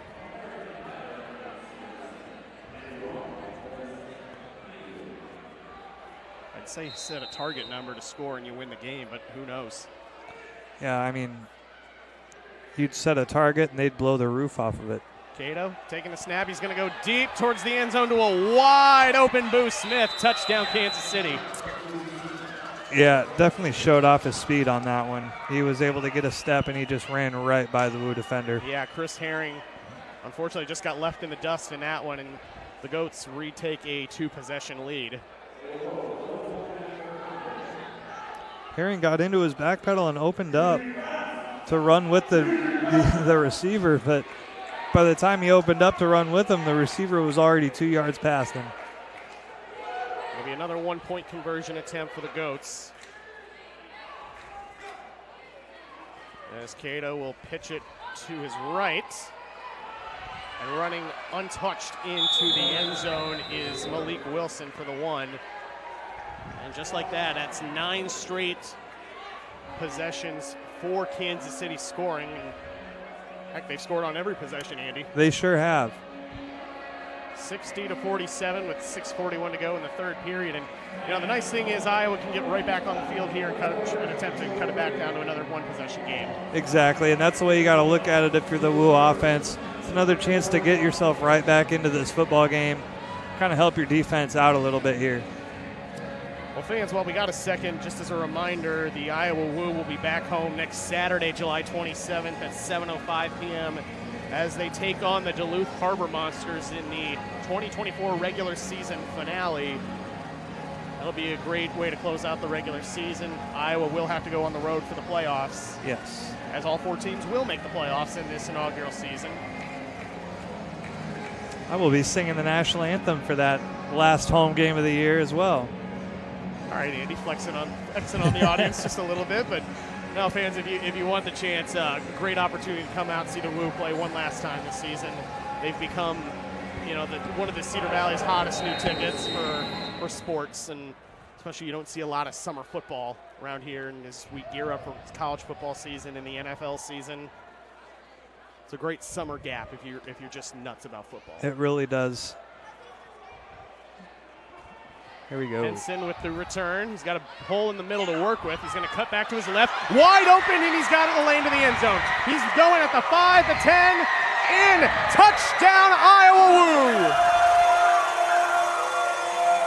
He's been explosive these last 2 weeks, Andy, and he just proved why. He's figured something out on those kick returns. He's really been explosive, been patient even, finding his way down the field, making the most of that opportunity to put the Woo right back into this game. He got a little bit of a shove there at the end once he scored, but didn't seem to matter. No. Here we go, another look at it here. Finds a seam, a small seam right through the middle. Was able to follow a wall of blockers to the outside, and then it was a foot race to the end zone. I'd say a good 45-yard return for Daniel Crowell. Iowa's going to go for one here and cut it back to a 6-point game. With Sharp and Olibrice in the backfield. Sharp takes the snap, lobs it up to the corner of the end zone, incomplete. The Woo want pass interference, but they're not going to get it. I think the reason they're not going to throw the flag on that one is because it was going both ways. Both guys were pretty heavily engaged in that hand fighting and the contact.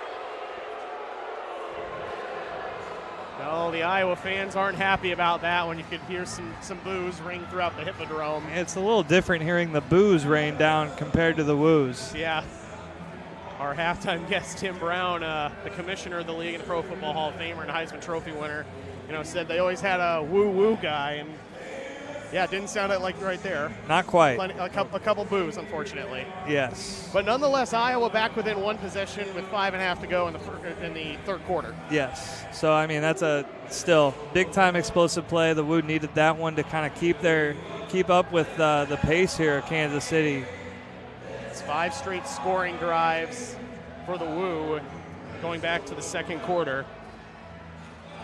Oliver Bryce will have the throw-off duties once again, with Boo Smith, the leading receiver and leading scorer in the league. A dangerous weapon for Kansas City. Oliver Bryce throw off across the field is going to take a bounce. I'll make it 2 bounces, 3 or a couple back into the end zone. Down for a touchback. Yes. Don't see those very often. You don't usually see a return, or sometimes they'll go out the back if you have a strong enough arm. But 1st and 10 for Kansas City, their second possession of the second half of play, starting at their own 5-yard line.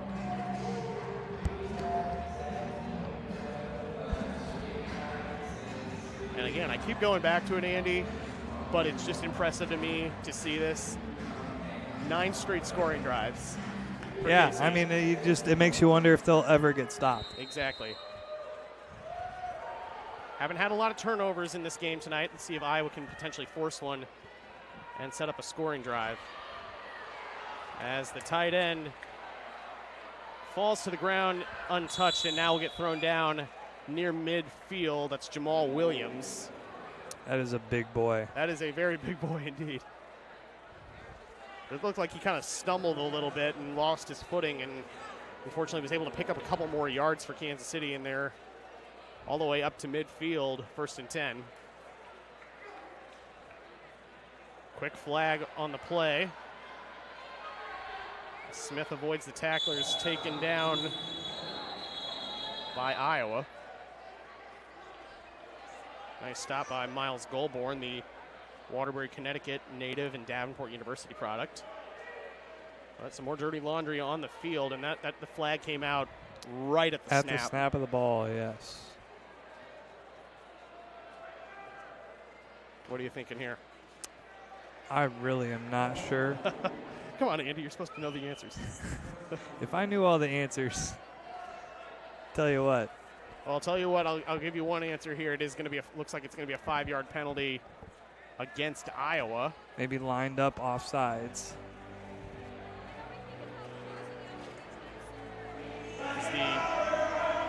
Yes, it will be 1st and 5 for Kansas City at the Iowa 15. And some of the fans starting to get onto their feet here, make a little bit more noise as the Goats trying to score on a 10th consecutive drive. Looks like the ball will be placed at the 20. My depth perception isn't that great.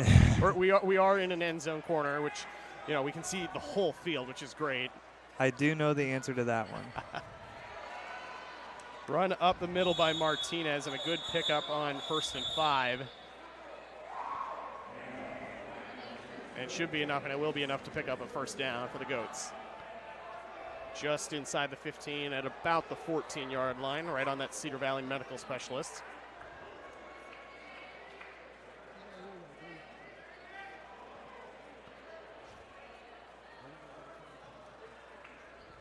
First and 10 for the Goats. Inside the Iowa 15, receivers in motion. Snap to Cato, rolling to his right. Surveying, fires towards the end zone, incomplete. Actually throws that one in the crowd as the fans go running for it. Almost hit that nice truck that we got here. Yeah, that was a smart play, even though he threw it away. Smart play to maintain possession there. Saw nobody was open down the field. 2nd and 10 coming up for KC. It was one of the few times that nobody's been open down the field. Yes. 60-53, 4:14 to go, third quarter. Cato takes the snap again, dumps it off to Smith. Waltzes into the end zone with a little bit of a shove. Touchdown, Goats. Here's 10 in a row. Kansas City's offense just clicking tonight. up to 66 points. We'll take another look at that one on the score by Smith. This is a really good job of staying patient at the quarterback position, waiting for his running back to release out there. 1 point attempt for the Goats as they're going to take their time and now scramble. And untouched is Martinez into the end zone for the 1 point conversion. Did he do a little bit of a flip? That was an impressive flip. I'll give him that.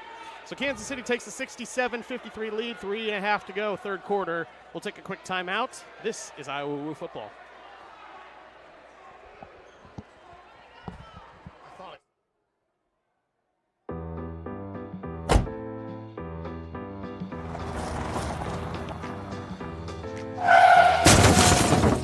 Oh, son of a... Odell Collision. We fix all your...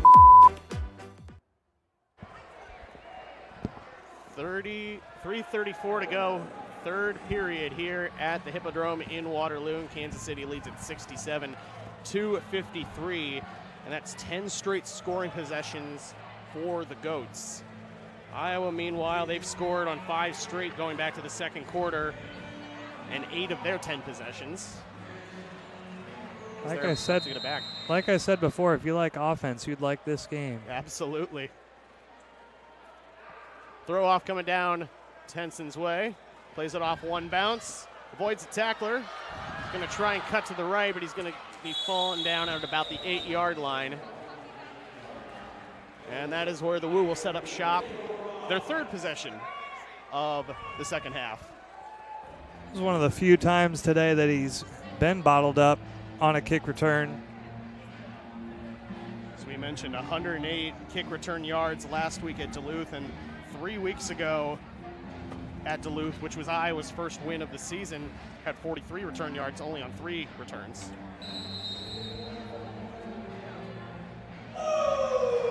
Clock continues to roll, under 3.5 to go. Sharp looking, well, fairly sharp tonight. He sure has. Takes the snap, rolls to his left. He's going to heave it deep downfield, incomplete. He was hoping to find Henson, but just didn't quite have the step on it, being defended by Trullo. It's like Sharp threw the ball more towards the middle of the field. Henson had broken to the outside. Henson was still almost able to readjust and come back to that football just out of his reach. Brings up 2nd and 10. Should say it's more at the Iowa 9-yard line. With 3:41 to go. Goats lead it by 14.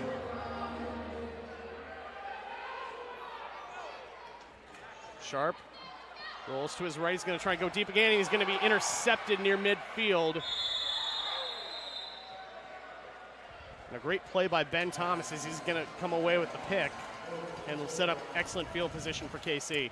Yep, that's a tough one. That's another one of those we talked a lot about during our last home game a few weeks ago. One of those self-imposed errors, unforced errors.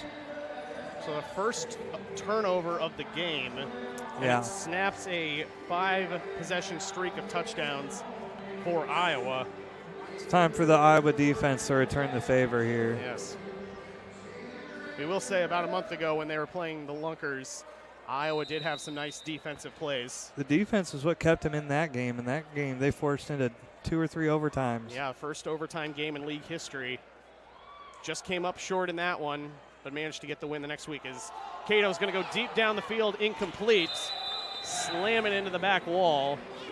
I could feel that one on my back. That was great coverage. He is down. Smith is calling to the officials to get some help and can't quite see who it is because we're just behind the wall. Chris Herring to try and help him out.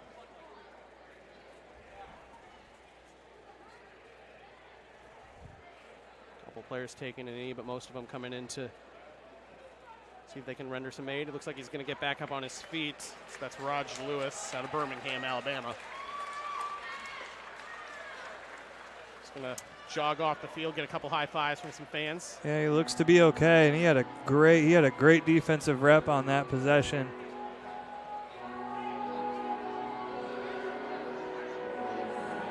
2nd and 10 coming up for the Goats. Off of the first interception of the game, thrown by Sharp and taken away by Thomas.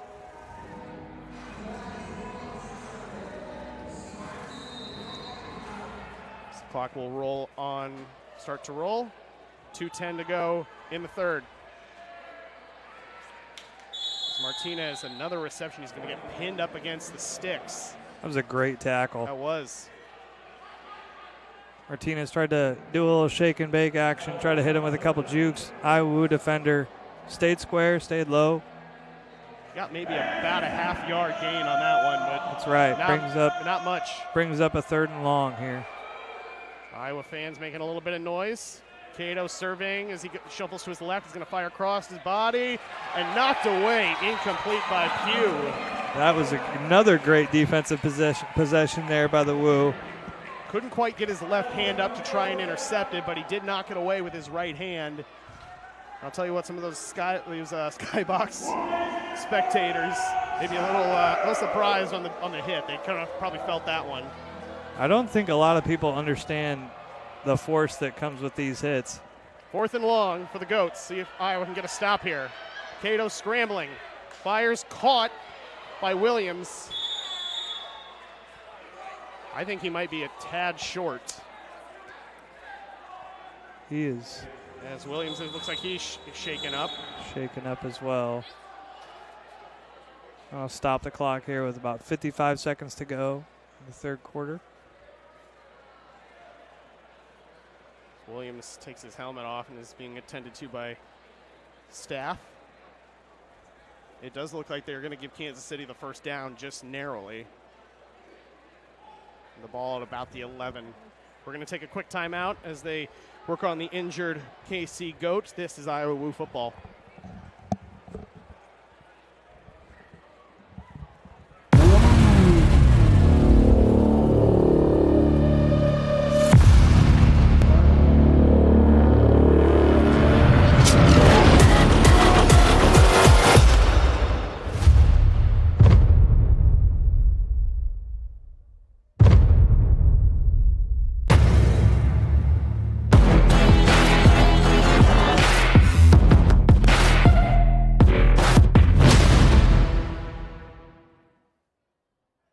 Back in Waterloo, and Jamal Williams manages to come off the field, appears to be okay. And Kansas City, we thought initially was short, but do pick up the first down at the Iowa 11. Cato going to lob it up, incomplete. She was going for that tight end, Brian Cox. 2nd and 10. Sales had some pretty good coverage on that as well, though.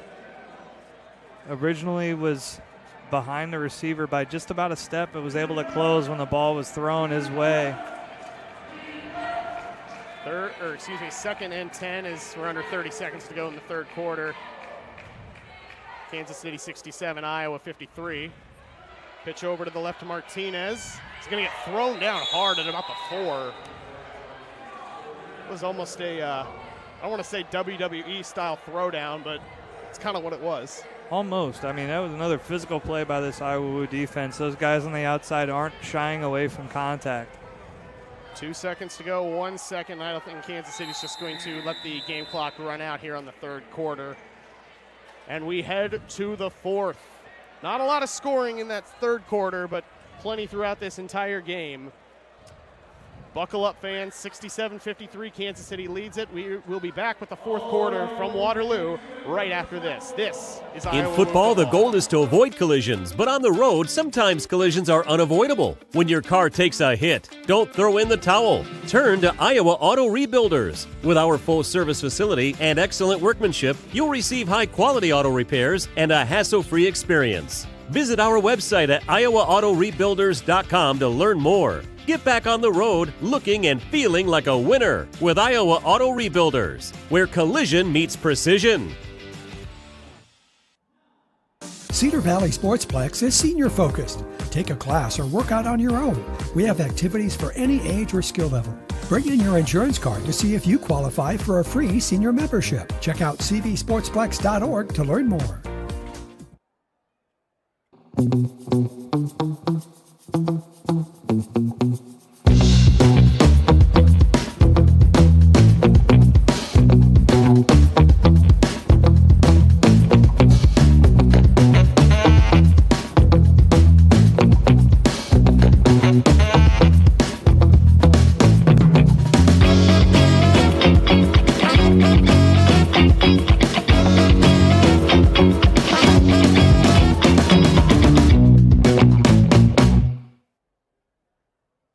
Ron Steele's 50th anniversary at KWWL. 50 years of covering news here in Eastern Iowa and around the world. A remarkable achievement, an incredible journey. Along the way, he's been honored with the most prestigious awards in broadcast journalism. Ron is an Iowa institution, icon, and local news legend. So join us in celebrating 50 years of Steele.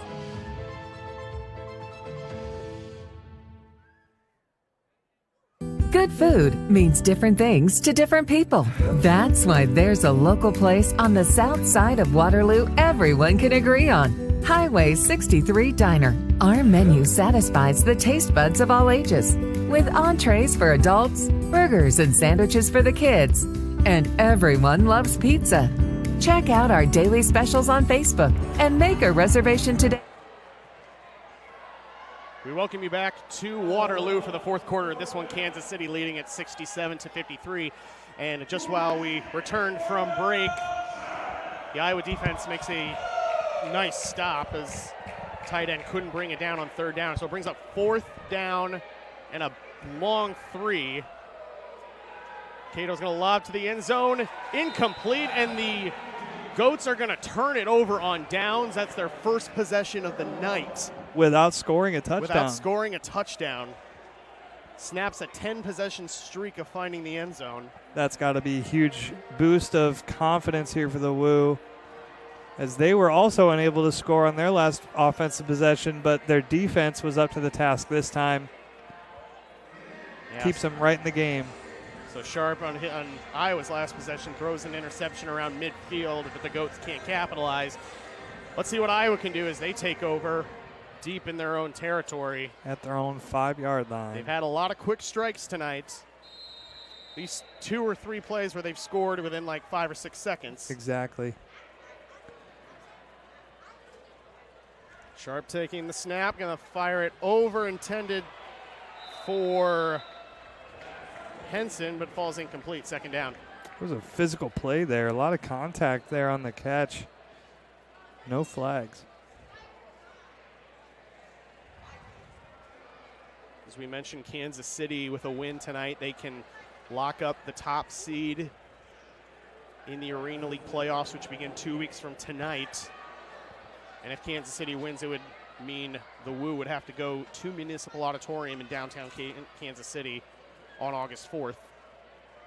Iowa can't move out of that 4 seed, but they can play spoiler at the top. It's a lob pass high intended for Brown. It falls incomplete. Brings up 3rd and 10. Just a bit overthrown there. Brown did have a step. Would have been another big play for the Woo if he would have been able to haul that in. But again, live to play another down. Other action tonight, the Lunkers and the Harbor Monsters facing off. See if we can get you a score update from that one here in a little bit. Both those teams coming in at 3-3 tonight. It's going to be a battle for that seed, because it looks like they're going to probably play each other. The question is who's going to be hosting. Right. That's just a drop. Now Jamal Couch, the intended receiver from, Sharp, incomplete, and 4th down in decision time for Coach Mook. Do you go for it on 4th and 10 and risk it, or surrender the ball at the opposing 5-yard line? The equivalent of a punt. Offense is staying right where they are, so I think that'll answer your question here. The Woo are going to roll the dice. 12.5 to go, trailing by 14. Seeing if they can find a spark. Sharp dimps it up to Ola Bryce. Nice pickup. I think looks like he's just going to be a little bit short, and Iowa's going to turn it over on downs. So 2 straight possessions ending in turnover on downs. First Kansas City and now Iowa. And that's 2 straight possessions without points for the Woo. It's tough there for the offense. It looked like they had a couple plays where they might have been able to get something out of them, but simple unforced errors, drop passes, or just barely overthrown footballs brings that drive to a close. And it gives good field position for the Goats inside the 15-yard line at about the 13.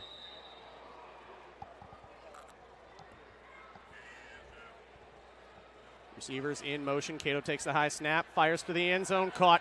Touchdown, Kansas City. Ryan Martinez, he's been a little bit of everything for the Goats tonight. A running back, a receiver, and puts them in the end zone once again. He's been making plays all over the field. He's just a playmaker. We'll get another look at it on a quick strike. Again, it's just a simple crossing pattern over the middle. He's able to get a step on the defender and all in a pass. 1 point attempt, a low snap, intercepted in the end zone. Almost incomplete, just hit the ground. But nonetheless, the 1 point conversion attempt fails, but Kansas City extends its lead back out to 20 points at 73-53 with 10.5 to go in the game. It's tough for the Iowa Woo now, but 10 minutes to go, 10.5 to go. Still a lot of time left for them to try and get back into this thing. Their defense, after getting a stop a couple of possessions ago, knows they can stop this Kansas City offense. Just need a little bit more consistency from the Woo offense. Well, there's 10.5 minutes to go here in the Hippodrome. Meanwhile, up at DECC Arena in northern Minnesota, there's just 22 seconds to go. And the Duluth Harbor Monsters are going to pick up a huge win tonight, 50-12 over the Ozark Lunkers. I think that might be, even though it's the first season of the league, a low for points scored in a game with 12 by the Lunkers. It would have to be. Kansas City with the league record of 90-plus points when they played Iowa week 2 here in Waterloo. Ozark's going to set the league low for points scored by an offense in a game. So we're going to get a flag on the return here as Murray tries to. Oh, my. And we're going to get a late hit. Should be. And a dangerous one, and that's a fan box right there. You got to be extremely careful. Yeah, these guys are coming in at full speed, so these fans that are up against the wall, I mean, you got to be paying attention.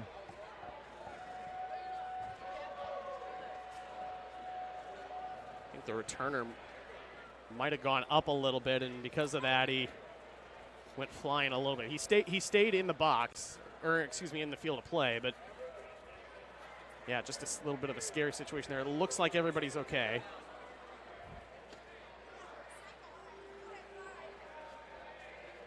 But it will set up Iowa at midfield.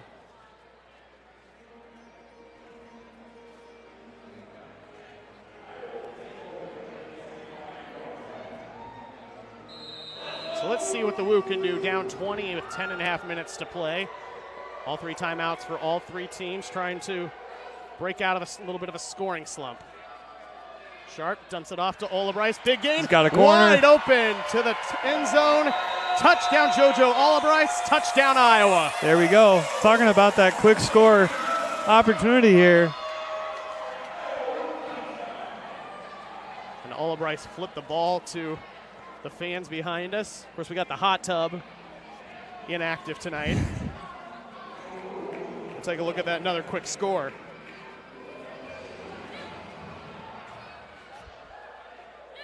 Sharp just took the snap. Olabrice did a great job of just releasing out instead of blocking. Nice little safety valve there. Turn it into a touchdown. 1 point conversion attempt. Sharp. The roll to his right. Wide open, caught by Miles Goulbourne. And we're back down to a 2-possession game at 73-60 in favor of Kansas City with 9.5 to go here in Waterloo. That took about 1 minute off the board. If this Iowa Woo defense can stand up and get another stop here, plenty of time for the offense to keep chipping away at this deficit. For sure. Keep looking down at my computer screen. I have the Lunkers Harbor Monsters game on, as that one's basically done at this point. 51-12 in favor of Duluth with 24 seconds to go. And tell you what, no matter what arena you go into, the fans are excited for arena football. Exactly.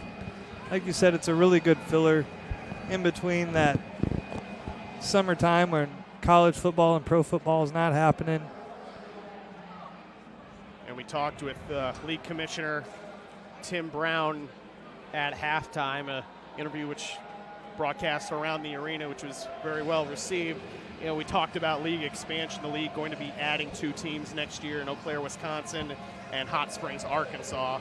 So, and you know, the potential to add more teams around Iowa to cut some of those travel lengths in half a little bit. Yeah, will be good. So here we go.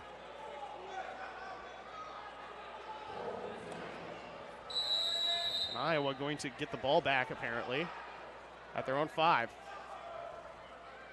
Sharp taking the snap, looking. He's going to fire deep downfield into double coverage, incomplete. Iowa fans want a flag. Again, a lot of contact down there on the play.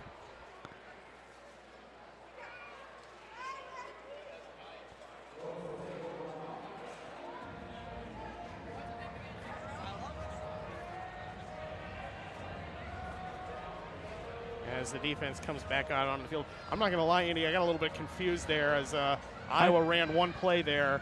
I think we might have missed something as we were going through some of our game notes. But it appears that now Kansas City's going to have the ball at the 5. At the Iowa 5, 1st and goal inside the Miller Lite red zone. Either way, Kansas City looking to get it back to a 3-possession game.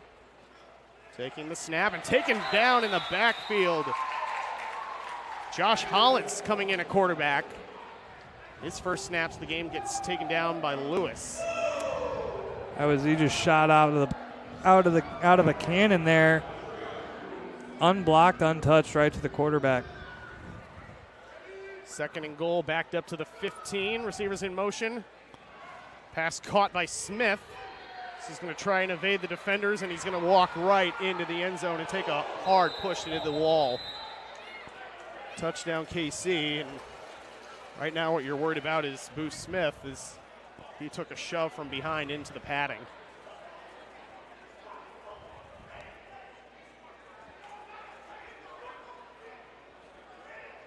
Some jarring of words, and it appears Booth Smith is okay. Little shaken up, but did a nice job evading multiple defenders as he reversed field and strolled into the end zone.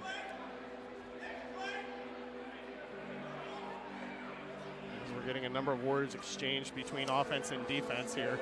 Clearly Kansas City did not like that little push at the end. Yeah, they definitely took exception to that. Things might be getting a little chippy here these last 8 minutes and 39 seconds. For sure. Wilson did come off the field under his own power.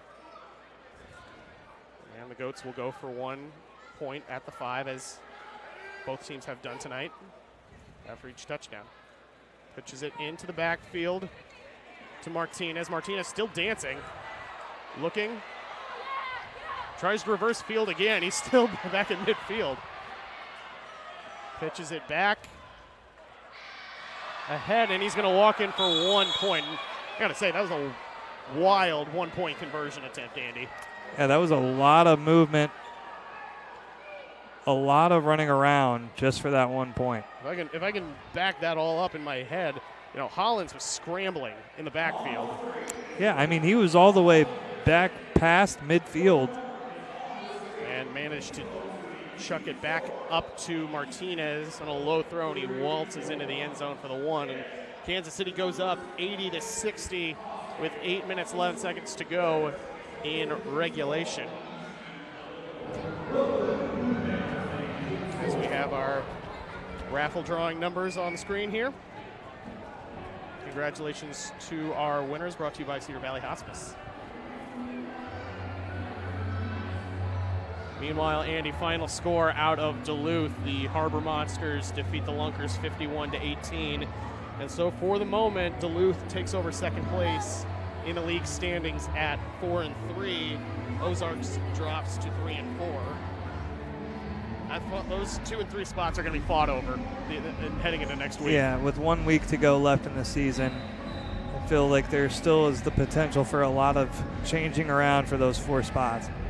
Kansas City will be back at home next Saturday to take on the Lunkers, 7:05 at Municipal Auditorium.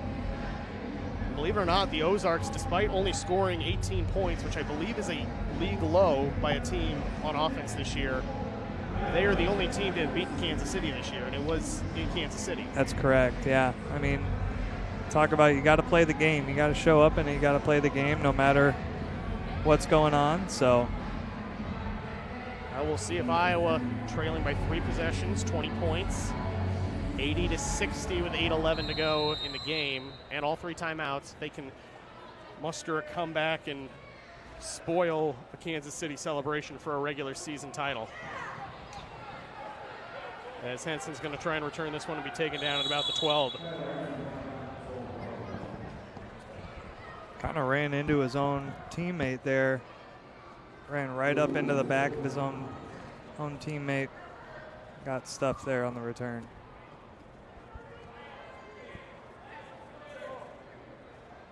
Vernon Sharp, as we said earlier, looking really sharp tonight in his home debut with the Iowa Woo, helping engineer a franchise record 60 points through 3.5 quarters of play, trying to add more here. Down by 3 possessions. Takes the snap. He's going to fire it deep downfield. Incomplete, as he was looking for Brown. It's another miscommunication there between quarterback and receiver. Sharp was trying to throw him open, and Brown just was not able to adjust to that ball. 2nd and 10. As Sharp gets play signals from the Woo offensive coordinator. I know I mentioned in previous broadcasts, unique that you get to see coaches actually on the field. They're in the backfield, out of the line of fire. But they are on the field of play. Yep. Headsets to the sidelines. Ola Bryce moves out of the way as Sharp dumps it off to Ola Bryce, avoiding the big hit, trying to fight for extra yardage.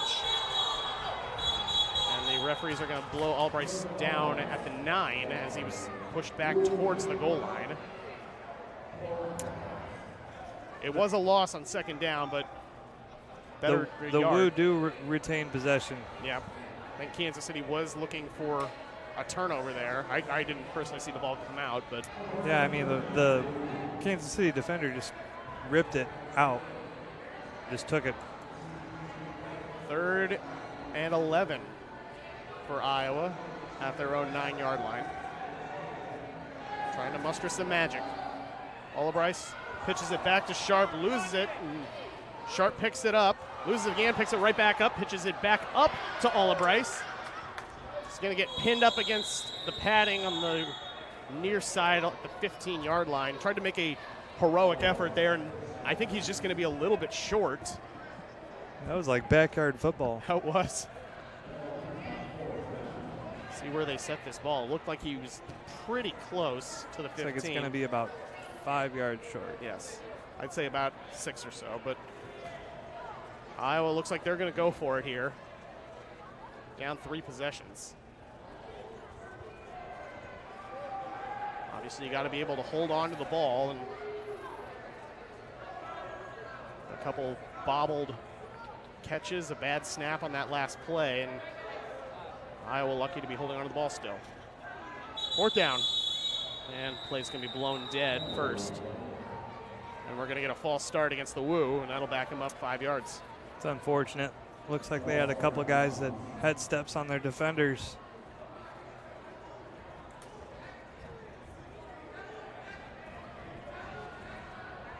So the ball and the sticks will move backwards. Ball back just inside the 10-yard line by about a foot. Clock continues to roll, just under 5.5 to go. KC leads at 80-60. Sharp is in the backfield with Ola Bryce. Sets his receivers in motion. Takes the high snap, looks, fires along the far side. Caught! Henson Still going. Oh, and the ball flies out of his hands as he was being taken down. Recovered by Kansas City. Kansas City, and Henson, just a great play and along the padding, but just couldn't get hold on to that ball, and I think it actually got ripped out of his hands. Sure did. That was a great play by the Kansas City defense. They've been hunting that forced fumble the last few possessions. They were finally able to get one. And let's take a look at it once again on a replay. It almost looked like Henson was trying to lateral the ball to a teammate. And it just got knocked out of his reach. And Kansas City falls on it back. Looks like at about their own 10.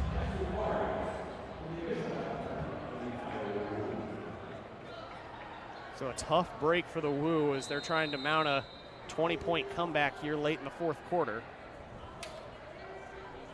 As Kansas City goes back to work, looking to lock up top seed for the postseason.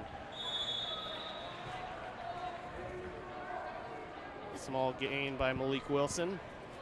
Brings up second and about 8 yards. No, correction, a very minimal game. Called 2nd and 9. Yep. Looks like they're going to be content to kind of just, as I say that, work the clock. They get a big play for a touchdown. Malik Wilson strolls into the end zone untouched. And Kansas City scores late here, goes up 86-60. They have been humming tonight, Andy. They sure have.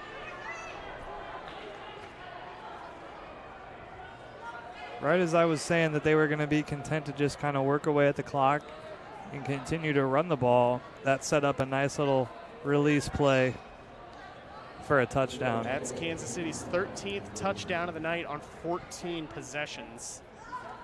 The one possession they did not score on was their first possession of the fourth quarter, or they turned it over on downs, as they're going to go for the point after attempt.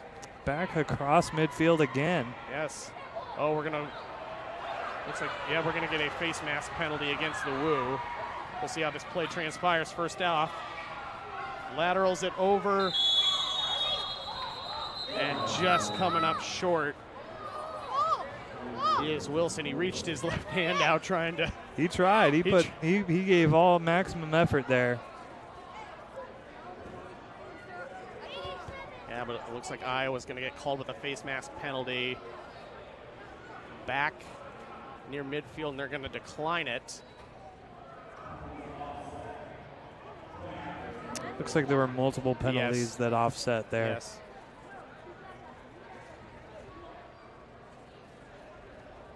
Not sure if we're going to get a replay of that point after touchdown, but if not, Kansas City comfortably ahead by 26 points with 3.5 minutes to go. Content on just trying to run the clock out as much as they can at this point. Yeah, this one unfortunately seems to be in hand. Although we have seen some crazy finishes here in the Hippodrome. We have a month ago against the Lunkers. We expected the Ozarks to take a knee late, and they tried to roll the dice and turn the ball over, and it forced the game into overtime, into a wild finish that fortunately the Woo did come up short in that one as well. But man, was that a game for the ages. That sure was.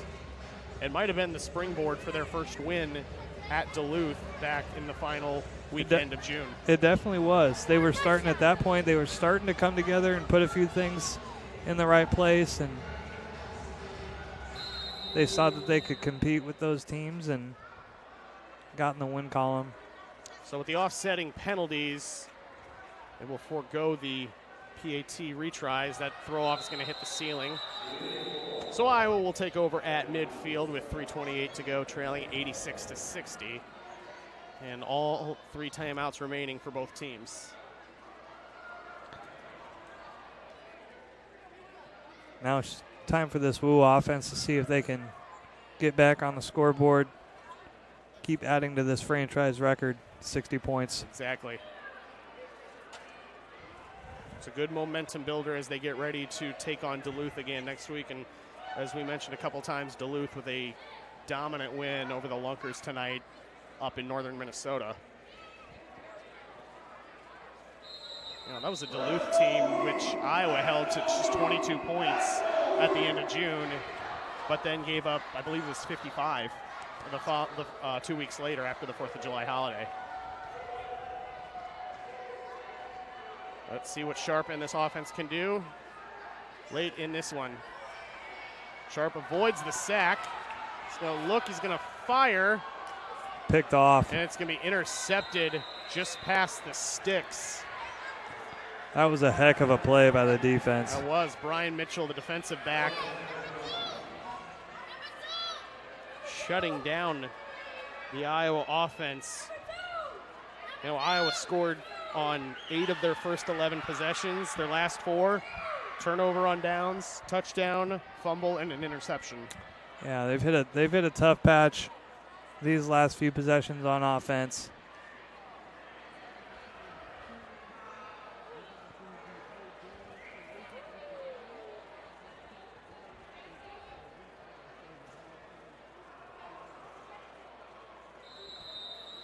So the Goats will take over with 3:16 to go in this one, comfortably ahead by 26.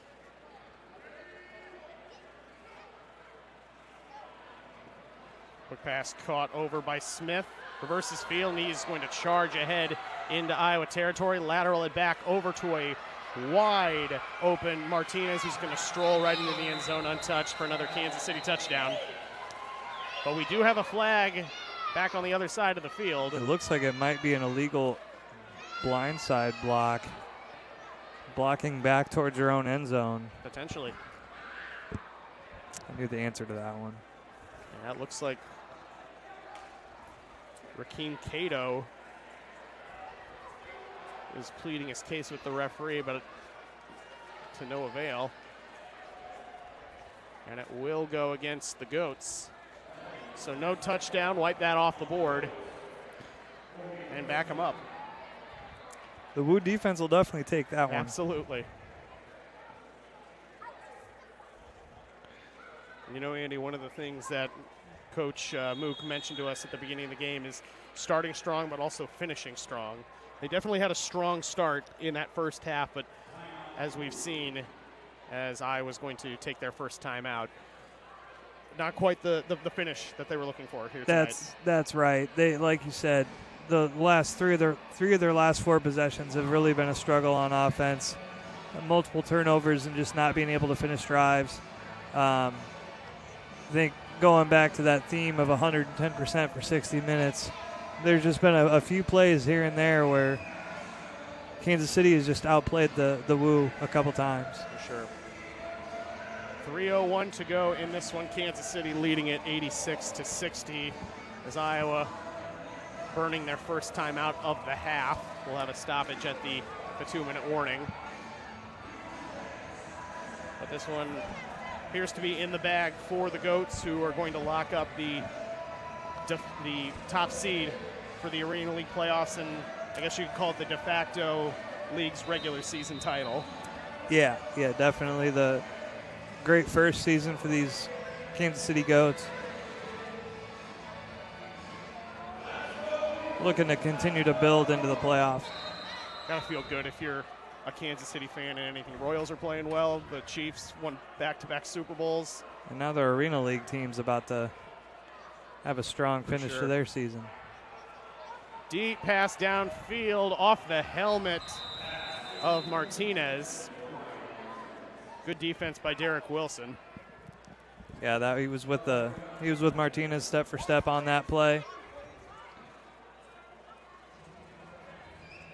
I mean, we've seen wild plays. If that would have bounced off his helmet and he would have caught that, then that I honestly would not have been surprised. Just some great plays by the Goats offense here tonight. So they're 2.5 minutes away from taking this one. On a 2nd and long. Taking the snap, caught by Smith. Good stop up against the far side wall, and that should take us to the 2-minute warning. Yeah, it looks like that'll be the last play here. I should mention Josh Hollins. We mentioned him a couple times. Now in at quarterback, obviously. And that'll be the 2-minute warning. Kansas City leading it by 26, and that'll bring up our Odell collision of the game. And a lot of big hits here tonight, up against the pads, Andy. Yeah, these guys have really been hitting hard tonight. It's been a really physical game on both sides of the ball. These guys have, we get a look at it here. Big gang tackle by the Woo. Yeah, it's been a big team effort tonight on a lot of these big tackles. It really has. A lot of guys swarming to the football. Yeah, as we can see on that one, JoJo Albright playing both ways tonight as a receiver.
High scoring with over 140 points scored between these two teams. And Kansas City looking to close it out here with 2 minutes to play. Collins' pass is complete up the field. Pinned up against the wall there, another big hit. Clock will stop as they move the chains. Under 2 minutes to go in the half.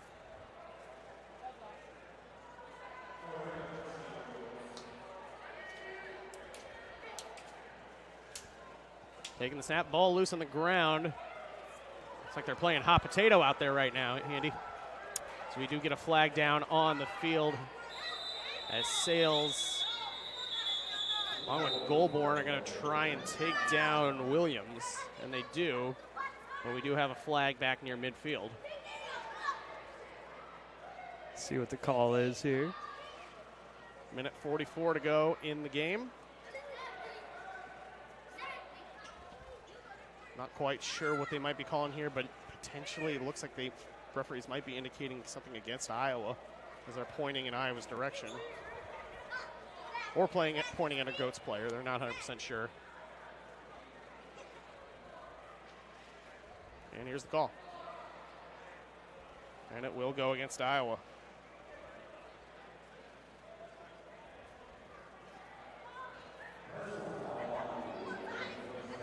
It'll be a personal foul against the Woo and set up a first and goal for the Goats just outside the 5.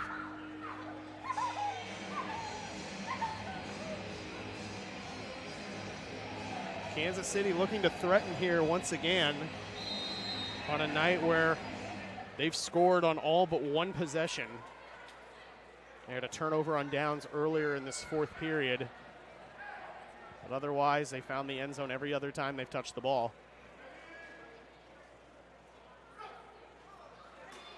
Collins takes the snap, fires to the end zone, caught. Touchdown for Kansas City. That's Ryan Martinez, another fantastic grab here tonight. And like I said, he's just been all over the field, making plays on both sides of the ball. Was able to just get another step, use some leverage to get to the outside, and made the nice grab up against the boards. And And the Goats surpassed 90 points for the second time this season and second time against Iowa this year. They're going to go for the 1-point conversion again, fired to the end zone. He's going to flip it over to Hollins. Oh, excuse me. Guess who? Ryan Martinez. We can't say enough about this guy. He's having a heck of a game. Just seems to be there anytime. He has, like I say, a nose for the football. He's always around the play. The 1-point conversion attempt is good in Kansas City with 47.1 seconds to go. Up 93-60 as Iowa's going to get the ball back one last time. And Andy, Kansas City's 93 points now a new league record.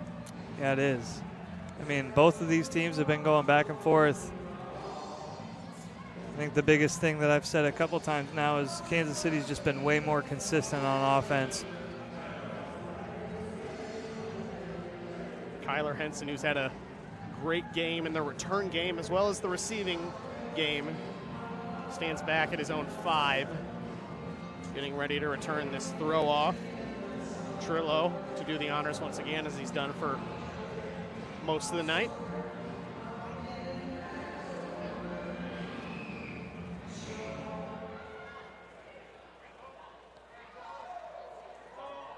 As I think they're looking for another game ball here.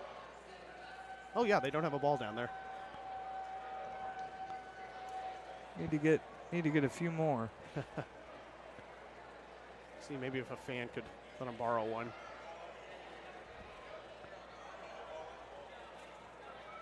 I'm not gonna lie, I think they might be out. That's what I heard. Fan tries to hide his.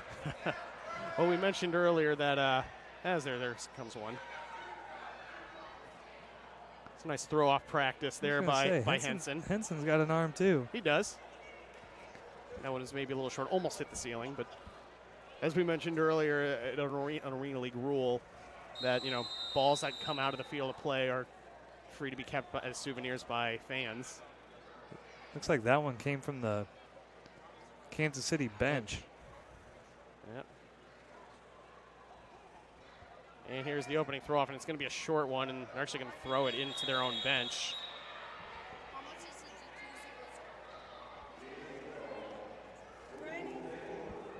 And Iowa will head out one final time here tonight. If they can find a ball.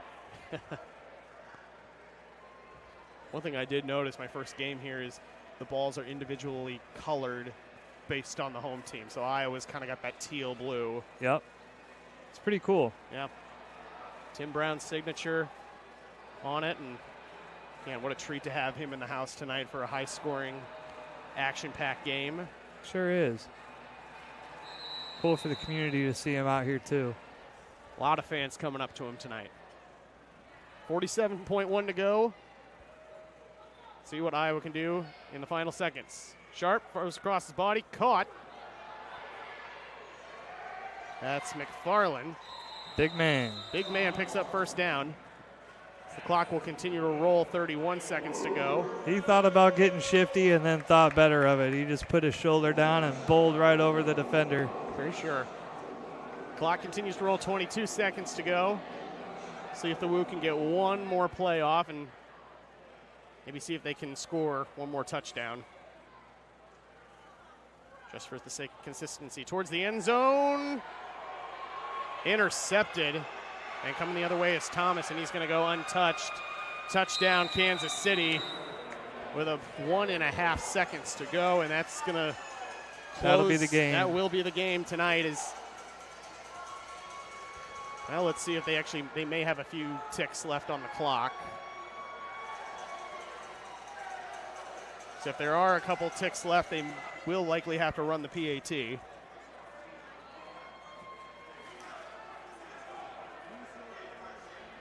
We'll take a look at that interception in the end zone.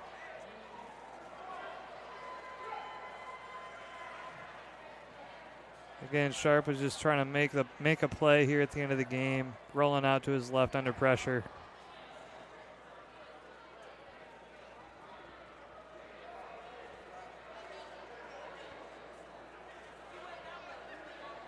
KC is going to close this game with 4 straight offensive touchdowns and a pick 6.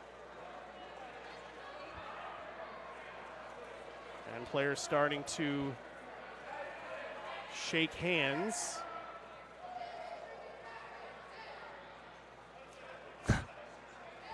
And it looks like that is going to be tonight's ball game. And it will be. Handshakes continue, and Kansas City's going to opt to not go for the PAT attempt as the clock did hit 0. And that will do it here from the Hippodrome tonight. The final score, Kansas City 99, Iowa 16.